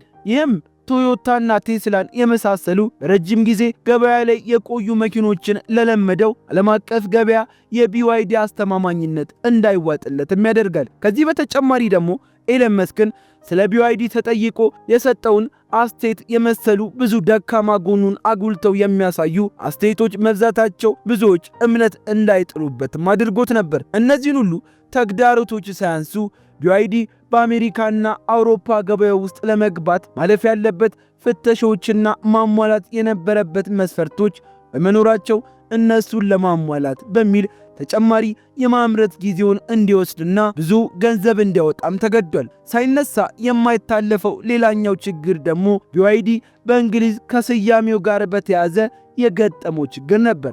BYD 3 ፊደሎችን ማለትም B፣ Y እና ዲን ያካተተ ብራንድ ስም ሲሆን ቃሉ ደግሞ ሲተነተን ቢውልድ ዩር ድሪምስ የሚል ስያሜም አለው። ነገር ግን በምዕራባውያኑ ዘንድ በተለይ በእንግሊዝ BYD የሚለው ምህጻረ ቃል እንደ ቃል ለመጥራት ይሞክሩ የነበረ ሲሆን ልክ እንደ ቴስላም ሆነ እንደ ቶዮታ ለመጥራት ቀላል ሆኖ ባለመገኘቱ ትችትን አስተናግዶ ነበር። ይህ የBYD ብራንዲንግ ላይ ትልቅ ተጽዕኖን ያደረገ ክስተት የነበረም ሲሆን ተቋሙ ይህን ችግር ለመፍታት በተለያዩ የማርኬቲንግ ስራዎቹ ላይ ሙሉ ስሙን ማስተዋወቅ ጀምሮ አዳዲስ ምርቶቹ ላይም BYD የሚለውን ሎጎ ቢውልድ ዩር ድሪምስ በሚል ሙሉ ስሙ ቀይሮ መጥቷል።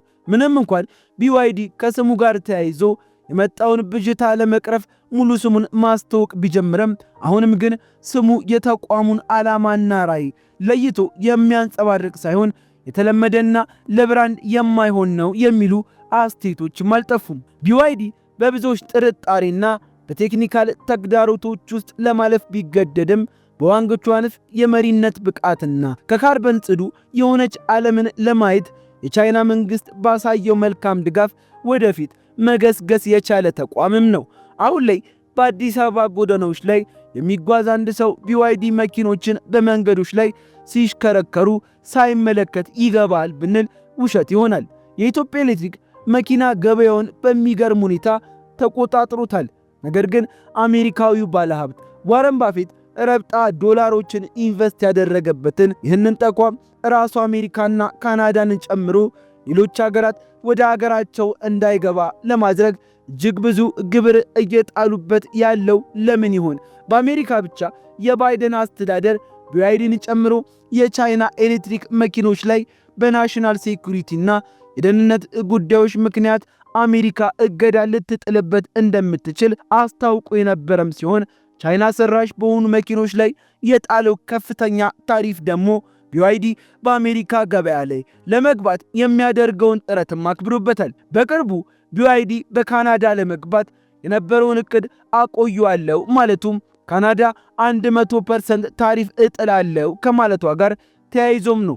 በአሜሪካ የአውቶሞቲቭ ኢንዱስትሪ ውስጥ ትልቅ ስጋት ይሆናል ብለው ብዙዎች ያወሩለት BYD በተለይ ደግሞ አሁን በአገራችን በብዛት በምናየው ሲገል ሞዴሎች ምክንያት በአሜሪካ ከሌሎች ምርቶች ይልቅ ተመራጭ ሊሆን ይችላል የሚል ስጋትን በሌሎች አምራቾች ላይም ደቅኖባቸዋል። የBYD ሲገል ሞዴል አነስተኛ የሆነ ነገር ግን በጥራቱ ተወዳዳሪ የሆነ መኪና ሲሆን የሁሉን አሟልቶ ሳለ በርካሽ ዋጋ መቅረቡ ግን ብዙዎችን የሚያስገርም ነገር ነው። በአሜሪካ ርካሹ የሚባለው የኤሌክትሪክ መኪና እንኳን $25,000 ጀምሮ የሚቀርብ ሲሆን የBYD ሲገን መኪና ደግሞ ወደ አሜሪካ ገበያ ቢገባ ከ10,000 እስከ $15,000 ድረስ መሸጥ የሚችልም ነው። ምንም እንኳን ዋጋው ርካሽ ቢሆንም ታዲያ የሲገል ሞዴሉ ግን በኤሌክትሪክ መኪና ላይ ሊገኙ የሚገቡ ቁልፍ የቴክኖሎጂ ውጤቶችን አካቶም የመጣ ነው። አሁን ላይ BYD በአሜሪካ ባሶችና ትልልቅ የጭነት መኪኖችን ብቻ የሚሸጥ ሲሆን የቤት መኪኖቹ ግን ገና በገበያ ላይ አልዋሉም። በተጠቀሱበት ምክንያቶችም ተቋሙ በቅርቡ የቤት መኪኖችን በአሜሪካ መሸጥ እንደማይጀምር ያስታወቀም ሲሆን እነዚህ ሀገራት ከቻይና ጋር ያላቸው የንግድ ጦርነትና የኢኮኖሚ ፉክክር የኤሌክትሪክ መኪና ኢንዱስትሪውን እየተቆጣጠረ ለመጣው BYD እጅግ አስቸጋሪ ሆኖበታል። ምዕራባውያኑን አሳምኖ ወደ ሀገራቸው በቀላሉ መግባት ትልቅ የሆነበት BYD ኢትዮጵያ ላይ ግን ሞየንኮ በተባለው የመኪና አስመጪ ምክንያት ወደ ገበያ መግባት እንደቻለም ይታወቃል። ሞየንኮ ተቋምን በባለቤትነት የሚያስተዳድረው መቀመጫውን ለንደን ያደረገው ኢንቺኬፕ PLC የBYD ምርቶችን ወደ ኢትዮጵያ ለማስገባት በሞየንኮ በኩል የተፈራረመው ስምምነት ከBYD ጋር ከተፈራረማቸው ስምምነቶች ውስጥ ሶስተኛውም ሲሆን ከዚህ ቀደም በሲንጋፖር፣ ቤልጂየም እና ሉክዘምበርግ የBYD ምርቶችን ለማከፋፈል ስምምነቶችን አድርጎም ነበር። ታዲያ ዓለማችን ላይ አሉ የተባሉ የመኪና አምራች ተቋማት ባለቤት የሆኑት የምዕራባውያን ሀገራት BYD ወደ ሀገራቸው እንዳይገባ ጥረት እያደረጉ የሚገኙበት ምክንያት እውነት እንደሚሉት ከደህንነት ጋር የተያዘ ይሆን ወይንስ ገበያውን ተቆጣጥሮ ከጨዋታ ውጪ ያደርገናል ብለው ሰክተው የሚለው ጥያቄ በብዙዎች ይነሳል። የሆነ ሆኖ ግን BYD ከ10 ዓመታት ትግልና ውጣ ውረድ በኋላ ዓለም አቀፍ ተወዳዳሪ የኤሌክትሪክ መኪና አምራች መሆኑ የማይካድ ሀቅ ከሆነም ሰነባብቷል። ለቻናላችን አዲስ ከሆናችሁ እንደዚህ አይነት እጅግ አስገራሚ ታሪኮች ወደ እናንተ እንዲደርሱ ሰብስክራይብ በማድረግ ቤተሰባችን ይሁኑ።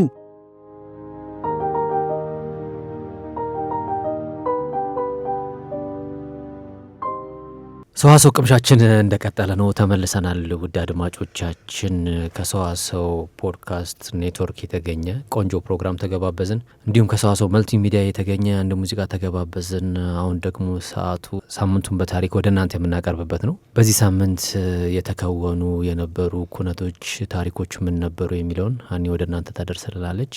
ሀኒ እጅ ከምን በዚህም ሳምንት እንደተለመደው በታሪክ የነበሩ ኩነቶች አሉ ወደ አድማጮች ልናደርስ የወደድ ናቸው። የመጀመሪያው ማርች 31 1999 ዓመተ ምህረት የሆነ ክስተት ነው። የፊልም አፍቃሪያን የሚወዱት አንድ ፊልም አለ። ታሪካዊ የሚባል ብዙዎች የሚያደንቁት ዘ ሜትሪክስ የተሰኘ ፊልም አለ። ዘ ሜትሪክስ ለመጀመሪያ ጊዜ በቲያትር ቤቶች የታየበት ቀን ነው። ይህ ቀን የቅርብ ጊዜ ታሪክ ቢሆንም ነገር ግን በሆሊውድ ፊልሞች ታሪክ ውስጥ ትልቅ አሻራን ጥሎ ያለፈ በተለይ በሳይፋይ ወይም ሳይንሳዊ ልቦለድ ፊልም ዘውግ የብዙ ሰዎች ትውስታ የሆነው ብዙዎች የሚወዱት ፊልም ስለሆነ ነው ለማንሳት የፈለግኩት። በዚህ ቀን ዋቾስኪ በተባሉ ሁለት ወንድማማቾች የተፈጠረው ዘ ሜትሪክስ ፊልም በቲያትር ቤቶች ለመጀመሪያ ጊዜ ታየ። እነዚህ ሁለት ሰዎች ተወልደው ያደጉት በቺካጎ ነበረ። ሁለቱም ኮሌጅን ሳይጨርሱ አቋርጠው በግንባታ ስራ ላይ የተሰማራ ትንሽ ድርጅት አቋቁመው ነበረ። ከሆሊውድ በጣም የራቁ ሰዎች ነበሩ ማለት ነው። ነገር ግን የስቶሪ ቴሊንግ ወይም ታሪክን የመተረክ ከፍተኛ ፍላጎት ነበራቸው። በዚህም ምክንያት ነው ስክሪፕቶችን መጻፍ የጀመሩት ማለት ነው። ከመጀመሪያዎቹ ጽሁፎቻቸው አንዱ አሳሲንስ የተሰኘው ፊልም ሆነ። በፊልሙ ላይ ሲልቨስተር ስታሎንና አንቶኒዮ ባንዴራስ ተውነውበታል። ይህ ጠቃሚ የሆነ ትልቅ ለነሱም ትልቅ እርምጃ የነበረ ቢሆንም እንዳሰቡት ግን ትልቅ ስኬት ያመጣን አልነበረም። ከዛ በ1996 ዓመተ ምህረት ባውንድ የተሰኘውን የመጀመሪያ ፊልማቸውን ሰሩ። በትንሽ በጀት የተሰራ ፊልም ነበር። ታሪኩም ከወንበዴዎች ላይ ገንዘብ ለመስረቅ ስለሚሞክሩ ሁለት ሴቶች የሚተርክ ነበር።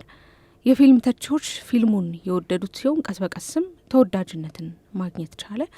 ይህም ዋቾስኪዎች ለየት ያለ የፈጠራ ክህሎት እንዳላቸው አሳየ ማለት ነው።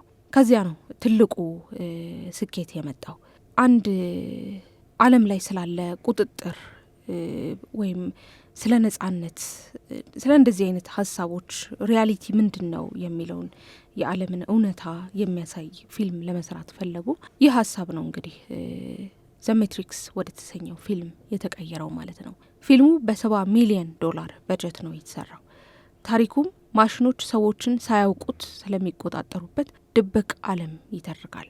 ዋናው ገጸ ባህሪ ኒዮ በኪያኑ ሪቭስ በተባለው የሆሊውድ ተዋናይ ተተውኗል። ኒዮ የኮምፒውተር ሀከር ነው።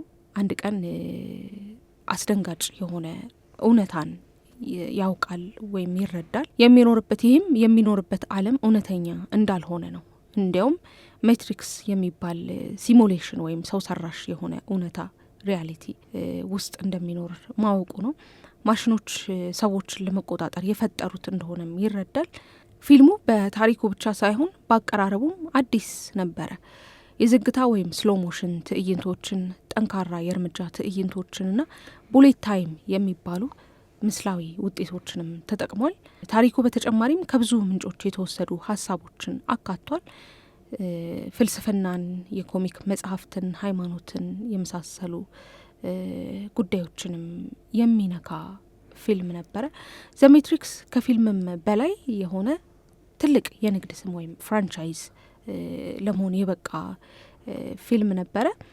እንደ ኢንተር ዘ ሜትሪክስ የተሰኙ ጨዋታዎችንም ያካተተ ነው። ይሄ በአጠቃላይ ዘሜትሪክስ ዛሬም ድረስ የፊልም አፍቃሪያን የሳይንሳዊ ልቦለድ ፊልሞች አፍቃሪያን የሚያስታውሱት ትልቅ ፊልም ትልቅ ስኬት እንደሆነ ይታወቃል። ተከታታይ ፊልሞችም ከሱ ቀጥሎም ተከታታይ ብዙ ፊልሞች እንደወጡም የሚታወቅ ነው ማለት ነው። ሜትሪክስ እንግዲህ የመጀመሪያው ክፍል በ1999 በአውሮፓውያኖቹ አቆጣጠር የወጣ ፊልም ነው። እንዳልሽዋኒ የዓለም የፊልም ሪቮሉሽን ያስነሳ ወይም ደግሞ አዲስ ነገር ይዞ የተከሰተ ፊልም ነው። ዘሜትሪክስ ካለው የራሱ ፍልስፍናዊና ቴክኒካዊ ፈጠራ ባለፈ የሚገርምም ታሪክ ይዞ የቀረበ ፊልም ነው። እንዳልሹም በዋና ገጸ ባህሪ ኪያኑ ሪቭስ ወይም ደግሞ የካራክተር ስሙ ኒዮ የሚል ገጸ ባህሪ ይዞ ነው የሚጫወተው። ይህ ፊልም እንግዲህ የነጻነት ትግል የሚያሳይ ነው። ከማትሪክስ ውጭ ያሉ እውነተኛ ዓለም የሚገኙ ሰዎች አሉ፣ እንዳልሹም ደግሞ ማሽኖች አሉ የሚያንቀሳቅሱን። ስለዚህ እኛ ሰዎች እንደ ፕሮግራም ነን። ልክኛ ፒሲዎቻችንን ስልኮቻችንን እንደምንቆጣጠራቸው ሁሉ እኛን ደግሞ የሚቆጣጠሩ ሌሎች አካሎች አሉ የሚል በዋናነት ያንን ሀሳብ የሚያነሳ ነው። እንግዲህ ፊልሙ እውነተኛ ዓለም የቱ ነው የሚል እንዲሁም ደግሞ የሰው ልጅ ነጻ ፍቃድ የሚያሳይ ፊልም ሲሆን በተጻፈውን ፕሮግራም ጥልቅ ፍልስፍናዊ ጥያቄዎችን ያነሳል። ከዚህም ትረካው በሲኒማ አዲስ የነበረውን የተለያዩ የቀረጻ የሲጂአይ ቴክኒኮችን ያየንበት ትልቅ ፊልም ነው። እንግዲህ የፊልም በሆሊውድ ኢንዱስትሪ ውስጥ ከፍተኛ የሆነ የፊልምን ደረጃ የቀየረና ለዘመናዊ ፊልሞች ትልቅ ተጽዕኖ የፈጠረ ፊልም ነው። እስካሁን ወደ 4 ክፍሎች ተሰርተውለታል። ይህ ፊልም የተለያዩ ክፍሎች አሉት። ከለመድናቸውን ፊልሞች ወጣ ያለ ታሪክ ያለው ፊልም ነው። አዲስ ሀሳብንም ያነሳ ይመስለኛል። እስከዛሬ ድረስ እኮ ሜትሪክስ ውስጥ ነው የምንኖረው፣ ሲሙሌሽን ውስጥ ነው የሚሉ ሀሳቦችን እንደዛ አይነት ጥያቄ የሚያጭር ታሪክ ያለው ፊልም ነው እና አሪፍ መረጃ ነው የሰጠችን። ዘሜትሪክስን የማታውቁት ካላችሁ በዚህ አጋጣሚ እንድትመለከቱት እንጋብዛለን። ብዙ ነገር እንድንጠይቅ የሚያደርገን በተለይ በፊልም ኢንዱስትሪ ሙያ ውስጥ ያሉ ሰዎች በቃ ሊያዩት ከሚገባ ፊልሞች አንዱ ዘሜትሪክስ ነው እና እሱም ቢያዩ የተለያዩ ሙያዊ ክህሎቶችንም የሚያዳብሩበት የስነ ጽሁፍ ሁኔታው በጣም ነው የሚገርመው። ዳይሬክቲንጉ፣ ሲጂአዩ፣ ቪኤፍኤክሱ የቀረበበት መንገድ ከብዙ ቴክኖሎጂዎች በፊት ነው። 1999 ማለት ረጅም ጊዜ ነው። በጣም ሆኖ ወደ 27 ዓመት አካባቢ ማለት ነው። ሆኖም ግን በዛ ጊዜ እጅግ በሚገርም መልኩ የተሰራ ፊልም ነው።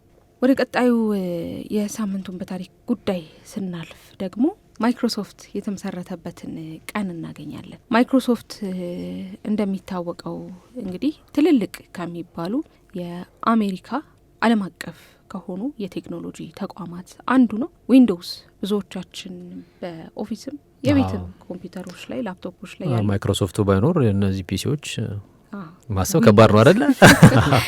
ካለ ዊንዶውስ ብዙ ኮምፒውተሮችን ማሰብ ከባድ ነው። ዊንዶውስን ነው የሚጠቀሙት። ይህን የሰራው ደግሞ ማይክሮሶፍት ነው። በኤፕሪል 4 1975 ዓመተ ምህረት ነው የተመሰረተው። አብዛኛው ሰው በዚህ ወቅት ታይፕራይተር የሚጠቀምበት ወቅት ነው። በዚህ ወቅት ግን 2 ወጣት ጓደኛሞች አዲስ ነገር ለመፍጠር ወሰኑ። ቢል ጌትስና ፖል አለን ይባላሉ። አብረውም ማይክሮሶፍት የተባለውን ኩባንያ መሰረቱ። መጀመሪያ ላይ ኩባንያው ማይክሮና ሶፍት ከሚባሉ 2 ቃላት በተገኘ ስያሜ ነው የሚጠራው። ማይክሮ ፕሮሰሰርና ሶፍትዌርን ለማምረትም አላማ አድርጎ የተነሳ ነበረ። አላማቸው ለቀደሙት ከዛ በፊትም ለነበሩት ኮምፒውተሮች ሶፍትዌርን መፍጠር ነበረ። የመጀመሪያው ትልቁ ፕሮጀክታቸው ለአልቴር 8800 ሶፍትዌር መጻፍ ነበረ። ይህ ከመጀመሪያዎቹ የግል ኮምፒውተሮች አንዱ የነበረው ነው። አልቴርን የሰራው ኩባንያ መቀመጫው በአልበከርኪ ስለነበረ ቢል ጌትስና ፖል አለን ቢዝነሳቸውን ለመጀመር ወደዛው ተጓዙ። በዚህ አዲስ ሀሳብ ላይ ሙሉ በሙሉ በማተኮር ሁለቱም መስራት ጀመሩ። አለን በቦስተን የነበረውን ስራውን ለቀቀ። ቢል ጌትስ ደግሞ ትምህርቱን ሳይጨርስ ከሃርቫርድ ዩኒቨርሲቲ ወጣ።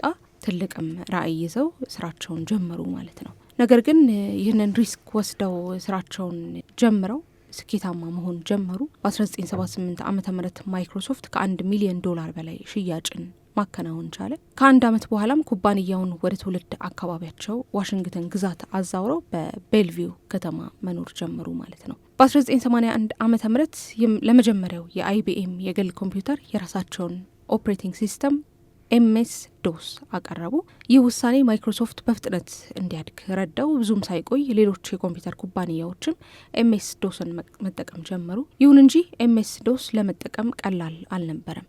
ሰዎች ፕሮግራሞችን ለመክፈት ትዕዛዞችን ወይም ኮማንዶችን መጻፍ ነበረባቸው።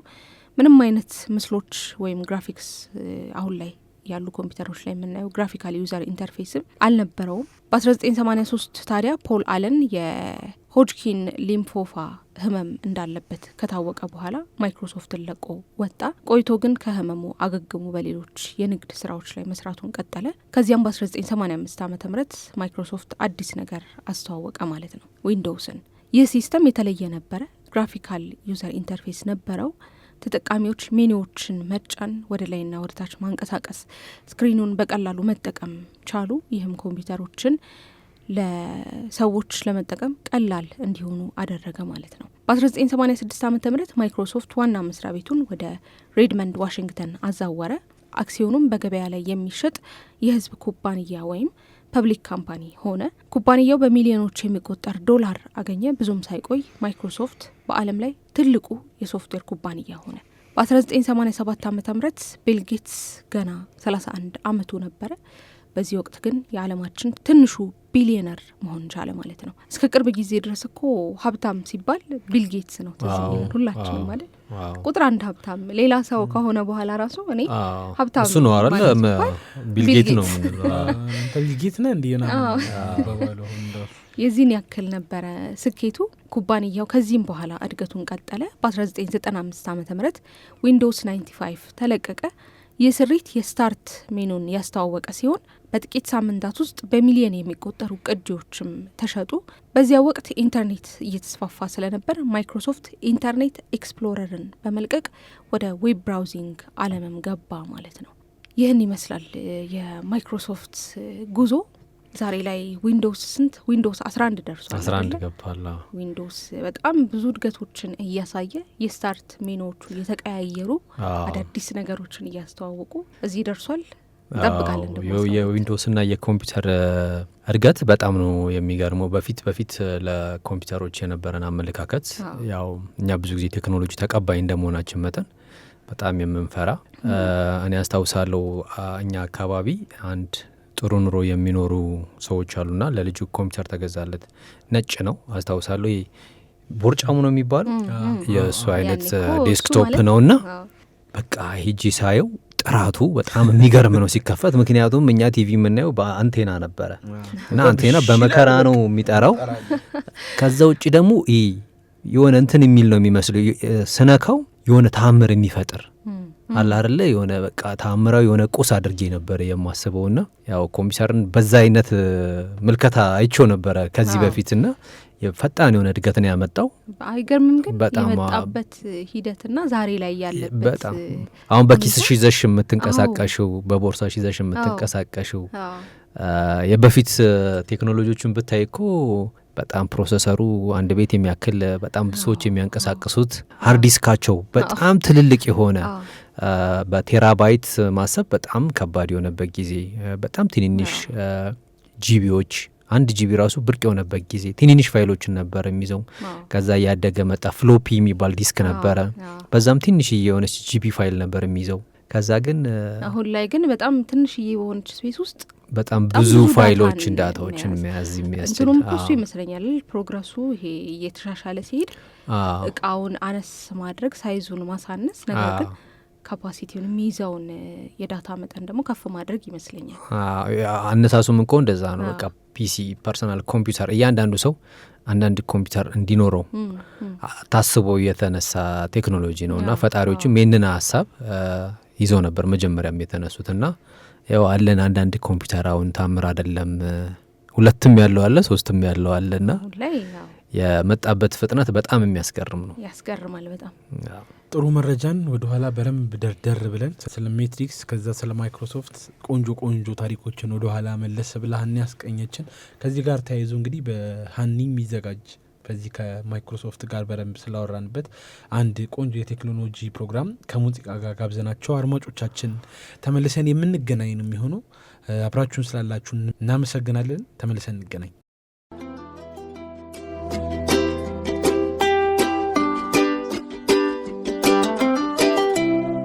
በዓለም ላይ ካሉት ታላላቅ የቴክኖሎጂ ግዙፍ ኩባንያዎች በቀዳሚነት ይጠቀሳሉ ጉግል እና ማይክሮሶፍት።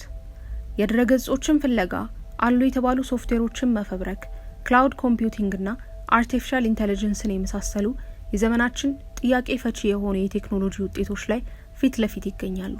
በዕለት ከዕለት ህይወታችን በኮምፒውተራችን ላይ የምንጠቀማቸው ሶፍትዌሮች በእነዚህ ሁለት ተቋማት የተሰሩትን ሁሌም ያካትታሉ። ሁሉም ሰው ማለት በሚቻል መልኩ ጉግልን በቀን አንዴ እንኳን ሳይጠቀም አይውልም። አብዛኛው የኮምፒውተር ተጠቃሚ ደግሞ ዊንዶውስ የተባለውን ታዋቂውን የማይክሮሶፍት ስሪት ኦፕሬቲንግ ሲስተም በኮምፒውተሩ ላይ ጭኗል። ሁለቱም ተቋማት በእያንዳንዱ የስራ ሂደት ውስጥ ቀላል የማይባል አስተዋጽኦ ያላቸውን ሶፍትዌሮች ፈብርከዋል። ጥያቄው ግን ከነዚህ ሁለት ተቋማት ማን ይበልጣል ነው። ማን የበለጠ የቴክኖሎጂውን ዓለም ተቆጣጥሮታል? የወደፊቱን የቴክኖሎጂ ጉዞስ የሚቆጣጠረው የትኛው ይሆናል? ሁሉንም አብረን እናያለን። አብራችሁን ቆዩ።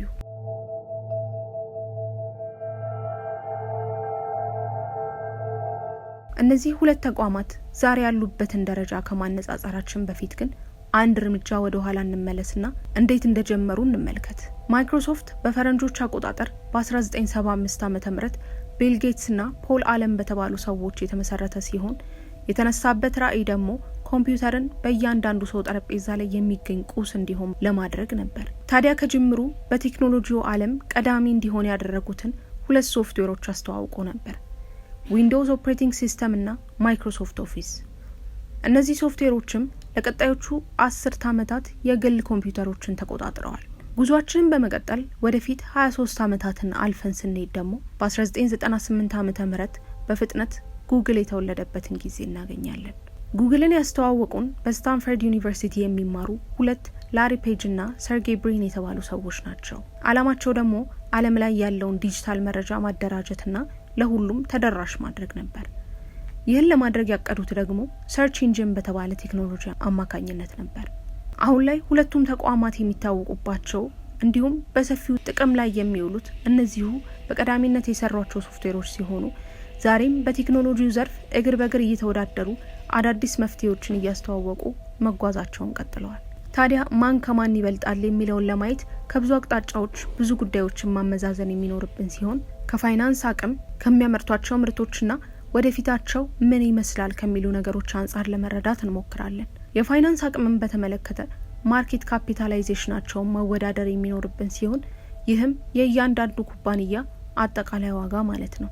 እንደ ኤሮፓውያን አቆጣጠር በ2024 የማይክሮሶፍት የገበያ ዋጋ ከ3 ትሪሊዮን ዶላር በላይ ደርሶ የነበረ ሲሆን ይህም በዓለም ላይ ካሉ በጣም ውድ ኩባንያዎች አንዱ አድርጎታል። የጉግል ባለቤት የሆነው ኩባንያ አልፋቤት ደግሞ የገበያ ዋጋው 1.8 ትሪሊዮን ዶላር አካባቢ ነው። ይህም ትልቅ ነው፣ ነገር ግን ከማይክሮሶፍት ጀርባ የሚገኝ ነው። በዚህም ማይክሮሶፍት በማርኬት ካፒታል ቀዳሚውን ስፍራ ይይዛል። ነገር ግን የፋይናንስ አቅም ሁሉም ነገር ነው ማለት አይደለም። ሌላ ውድድር ውስጥ የሚገባው ነገር ቢዝነስ ነው። ማይክሮሶፍት እንዲሁም ጉግል ሰፊ የንግድ ኢምፓየር ገንብተዋል። ነገር ግን ሁለቱም በተለያዩ አካባቢዎች ላይ የበላይነትን ይዘው ይገኛሉ። በሰርች ኢንጂን ዘርፍ ጉግል ቀዳሚ ቦታውን ሲይዝ ከ90% በላይ የሚሆነው የሰርች ኢንጂን አገልግሎት በጉግል የሚሰጥ ነው። የማይክሮሶፍቱ ቢንግ ምንም እንኳን ጉግልን በሰርች ኢንጂን ዘርፍ ለመገዳደር ጥረት ቢያደርግም በዚህ ዘርፍ ያለው ድርሻ ግን ከ10% በታች ነው። በአርቲፊሻል ኢንተለጀንሱ ደግሞ ጉግል ጄሚናይ የተባለውን በቀድሞ አጠራሩ ባርድ የሚባለውን ቻትቦት ያስተዋወቀ ሲሆን ማይክሮሶፍት ደግሞ የኦፕንኤአይውን ቻት ጂፒቲ በባለቤትነት ይዟል። ታዲያ እንደሚታወቀው ከጉግል ጄሚናይ ይልቅ ቻት ጂፒቲ በተሰራ በጥቂት ጊዜያት ውስጥ ዓለምን ማጥለቅለቅ ችሏልና በአርቲፊሻል ኢንተለጀንስ ዘርፉ ማይክሮሶፍትን ቀዳሚ አድርጎታል። ወደ ኦፕሬቲንግ ሲስተም ስንመጣ ደግሞ ማይክሮሶፍት ዊንዶውስ በተባለው ኦፕሬቲንግ ሲስተሙ በዓለም ዙሪያ ከ70 በላይ ኮምፒውተሮችን የሚያንቀሳቅስ ሲሆን የጉግል አንድሮይድ ኦፕሬቲንግ ሲስተም ደግሞ ከ70 በላይ ስማርትፎኖችን በማንቀሳቀስ የገበያ ድርሻውን ተቆጣጥረዋል። ስለዚህ ማይክሮሶፍት በፐርሰናል ኮምፒውተር ዘርፍ፣ ጉግል ደግሞ በስማርትፎኖች ላይ ገበያውን ተቆጣጥረው ይገኛሉ። በክላውድ ኮምፒውቲንግ ማይክሮሶፍት አዙር በተባለው ፕላትፎርም አማካኝነት ከአማዞን AWS ቀጥሎ ሁለተኛው ትልቁ የክላውድ ኮምፒውቲንግ መድረክ ነው። ጉግል ክላውድ በሶስተኛ ደረጃ የሚገኝ ሲሆን ይህ በክላውድ ኮምፒውቲንግ ማይክሮሶፍት ቀዳሚነቱን እንደያዘ ያሳያል። ወደ ፕሮዳክቲቪቲ ሶፍትዌር ወይም በቢሮ ውስጥ እለት ተዕለት የምንጠቀማቸው ሶፍትዌሮች ጋር ስንመጣ ደግሞ ማይክሮሶፍት በኦፊስ 365 የጉግል ወርክ ስፔስን ማለትም እንደ ጉግል ዶክስ፣ ድራይቭ እና ሺትስ ያሉ መተግበሪያዎችን ቀድሟቸው ይገኛል። ከነዚህ እንደምንመለከተው ታዲያ ማይክሮሶፍት ጉግልን እንደ ቢዝነስ ሶፍትዌር፣ ክላውድ ኮምፒውቲንግ እና በመሳሰሉት የመጀመሪያ ደረጃውን ሲወስድ በሰርች ኢንጂን ዘርፉ ደግሞ ጉግል ቀዳሚነቱን ይዞ ይገኛል። ጉግልና ማይክሮሶፍት በብዙ ቦታዎች ብርቱ ተፎካካሪዎች ሲሆኑ ባልተጠበቁ መንገዶችም አንድ ላይ ሲሰሩ እናገኛቸዋለን። የማይክሮሶፍት ኦፊስ መተግበሪያዎች በአንድሮይድ ኦፕሬቲንግ ሲስተም ላይ የሚገኙ ሲሆን ከጉግል ድራይቭ ጋርም ያለ ችግር ይሰራሉ። የጉግል ክሮምቡክ የተባለው ፐርሰናል ኮምፒውተሮችም ማይክሮሶፍት 365 የተባለውን የማይክሮሶፍት ፕሮዳክቲቪቲ ሶፍትዌር መጠቀም ይችላሉ። ምንም እንኳን በሰርች ኢንጂን የሚወዳደሩ ቢሆንም ማይክሮሶፍት ግን የጉግል አዲስ አገልግሎቶችን ሁሌም ይጠቀማል። ስለዚህ ምንም እንኳን ለበላይነት እግር በእግር የሚፎካከሩ ቢሆንም እርስ በርሳቸውም ግን ተግባብተው መስራትን ይፈልጉታል። ትብብርና ፉክክር አብረው ሲሄዱበት የታየ ልዩ የቴክኖሎጂ ፉክክርም ነው። ታዲያ ዛሬ ጉግልና ማይክሮሶፍት የተለያዩ የኢንዱስትሪ ክፍሎችን የሚቆጣጠሩ ሁለት ግዙፍ የቴክኖሎጂ ኩባንያዎች እንደሆኑ ተመልክተናል። ግን በመጪዎቹ ዓመታት ውስጥ ማን በልጦ ይገኛል ብለው ያስባሉ? ጉግል ወይስ ማይክሮሶፍት? በመልእክት መስጫ ሳጥን ውስጥ አስተያየቱን ያሳውቁን። ወደ ቴክኖሎጂው ዓለም ጠልቀው በመግባት ብዙ እነዚህን የመሳሰሉ መረጃዎችን ለማግኘትም ላይክ እና ሰብስክራይብ በማድረግ የደውል ምልክቷንም በመጫን ቤተሰባችን ይሁኑ።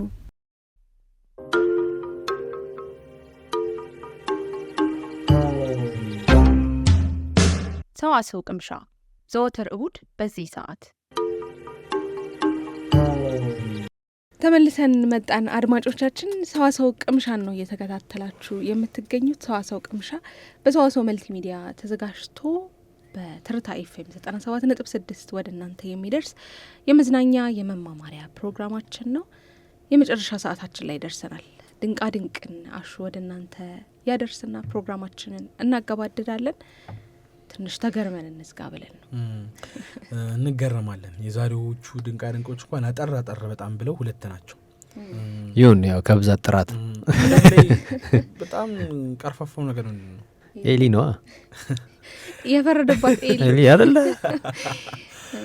በነገራችን ላይ በአንድ አጋጣሚ እኮ ኤሊ ከጥንቸል የቀደመችበት ታሪክ እንዳለ መቼም ታውቃለህ። ያው እሱ ምሳሌያዊ ተረት ነው። ተረት ነው። ፈጣኖች አትዘናጉ ለማለት መልእክት ለማስተላለፍ የተዘጋጀ ተረት ይመስለኛል። ከኔ በላይ ማንም የለም የሚል አይነት ኮንፊደንስ ውስጥ አትግቡ ለማለት ኤሊ ያስተምራለች። በጣም የኤሊ መንገድ በነገራችን ላይ አንዳንዴ ዲሲፕሊን ነው። ተመልከታ ከሆነ ረጋ ብለ ነገሮችን እያደረግ ቀስ በቀስ የምትደርስበት። የጥንቸል ግን አንዳንዴ ጣጣ ብለ ገደል ውስጥ የመግባትም አይነት ማንም መፍጠን ሪስክ መሆኑንም የሚያሳይ ነው። ስለ ኤሊ ያነሳሁት እንግዲህ ከኤሊ የተያዘ ጉዳይ ነገራችሁ ነው። ትልቁ ኤሊ እድሜ ስንት ይመስላችኋል? እንደው ኤሊዎች 400 ምናምን ዓመት ኤሊ በጣም ረጅም ዓመት እንደምትኖር አውቃለሁ። ለምን ብለ ከጠየቀኝ አስታውሳለሁ። አንድ ራቅ ያሉ ዘመዶች ነበሩንና እኔ እንኳን ልጅ ሆኜ እዛ ቤት ሲሄድ ያመጧት ሴትዮ ሞተዋል የሉ የሳቸው ልጅ ወልዳ እሱም እንደዛ ምናምንና የሆነ ትውልድ ላይ ደርሰዋል እነሱ። ኤሊዋ ግን አለች። የእውነቴን ነው የምነግራችሁና በጣም ረጅም እድሜ እንደሚኖሩ ኤሊዎች ያወቁት ያኔ ነው። ልክ ነው። ባሳለፍነው ሳምንት እንግዲህ የዓለማችን እድሜ ጠገቡ ኤሊ እንግዲህ በ193 ዓመቱ እንዳረፈ ነው እየሰማ ነው። በተለይ ዓለማችን የዚህ የረጅም እድሜ በመኖር ራሱ የኤሊ 100 ሳላ ነው በጊነስ ወርልድ ሪካርድ ላይ የያዘው እንግዲህ ጆናታን የተባለው ኤሊ በ193 ዓመቱ ነው እንዳረፈ የተሰማው። በህይወት ዘመኑ እንግዲህ 8 የእንግሊዝ ነገስታትን 40 የአሜሪካ ፕሬዚዳንቶችን ዘመን ያየ ድንቅ እንስሳ ነበር። የሚገርም ነው በጣም።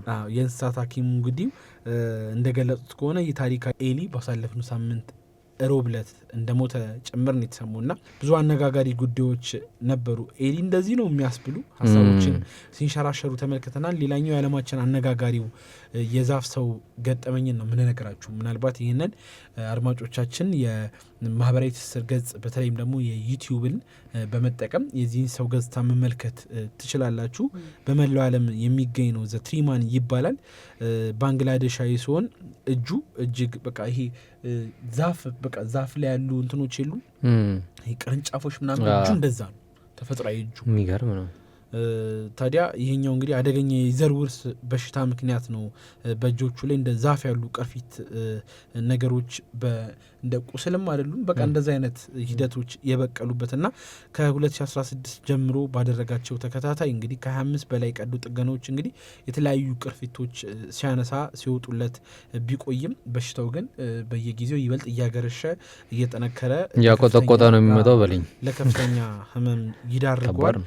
መተኛት አለመቻል ባካችሁ እርዱኝ የሚል የተለያዩ ተደጋጋሚ ጥሪዎችንም ሲያሰማ እጆቼን ቆርጣችሁ ጣሉልኝ እስከማለት ድረስ ሲማጸን ነበር። ታዲያ በአሁኑ ወቅት በህይወት ቢገኝም እጆቹ ግን ዶክተሮች በፍጹም እንደማይቆርጡት ተናግረዋል እና በጣም በከፍተኛ ሁኔታ ባለፈው ሳምንት መነጋገሪያና ልጁ እንባውን እያቀረረ እያነባ ጭምር እጆቼን አንሱልኝ እጆቼን ቁረጡልኝ የሚል አይነት መልእክት ቢደርስም ለሰው ግን አንዳንድ ጊዜ አንዳንድ የሕክምና ሂደቶች ግን ፈጽሞ ሳይደረጉበት ነገሮች ሌላ አይነት መንገድ የሚፈለግበት ሁኔታ እስከሚመቻች ድረስ ከነ ተፈጥሮ ከነዚህ ህመም የሚቀጠልበት ሁኔታ እንዳለ የዓለማችን አሳዛኙ የሕክምና ፈተና ሆኖ እንደቀጠለ ጭምር የተሰማበት ሳምንት ነውና ይህ ታሪክ እንግዲህ አንድ ሰው ሊሸከሙ የሚችለውን መከራ በጥልቀት እንደዚሁም ደግሞ ዘላቂ መፍትሄ የሌለውን የዚህ የዘር ውርስ በሽታን የሚያስከትለውን ስቃይ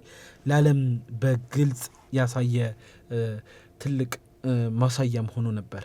የሚያሳዝንም የሚያስገርምም ነው። በጣም ከባድ ይመስለኛል ከእንደዚህ አይነት ኬዝ ጋር መኖር ራሱ። አው ሁሌ ዓለም እንግዲህ ዥንጉርጉር ናት። ሁሌ የማታሰማን ነገር የለም። ከታች ላይ ወጣን። በዚህ ሳምንት የነበሩ ጉዳዮችን አነሳሳን። ከባህል ጀመርን፣ ከነዳጅ ደረሰን። ከዛ በሳምንቱን በታሪክ የነ ማይክሮሶፍትን የነ ማትሪክስን አወራን። አሁን ደግሞ እንደዚህ ያለው ጉዳይን ከኤሊዋንም ጨምረን እዚህ ደርሰናል። አድማጮቻችን እስካሁን ድረስ ስታደምጡን ስለነበራችሁ እጅግ አድርገን ምስጋናችን እናደርሳለን። ሳምንት በትንሣኤ በዓል ይመስለኛል የምንገናኘው አይደል? እውነት ነው። የትንሣኤ በዓል ልዩ ፕሮግራም ነው የሚኖረን ሳምንት። አድማጮች ሳምንት እስከምንገናኝ ድረስ መልካም የሆሳዕና በዓል፣ መልካም የሕማማት ሳምንት ለመላው የኦርቶዶክስ እምነት ተከታዮች እንመኛለን። መልካም በዓል። ሰላም ቆዩን።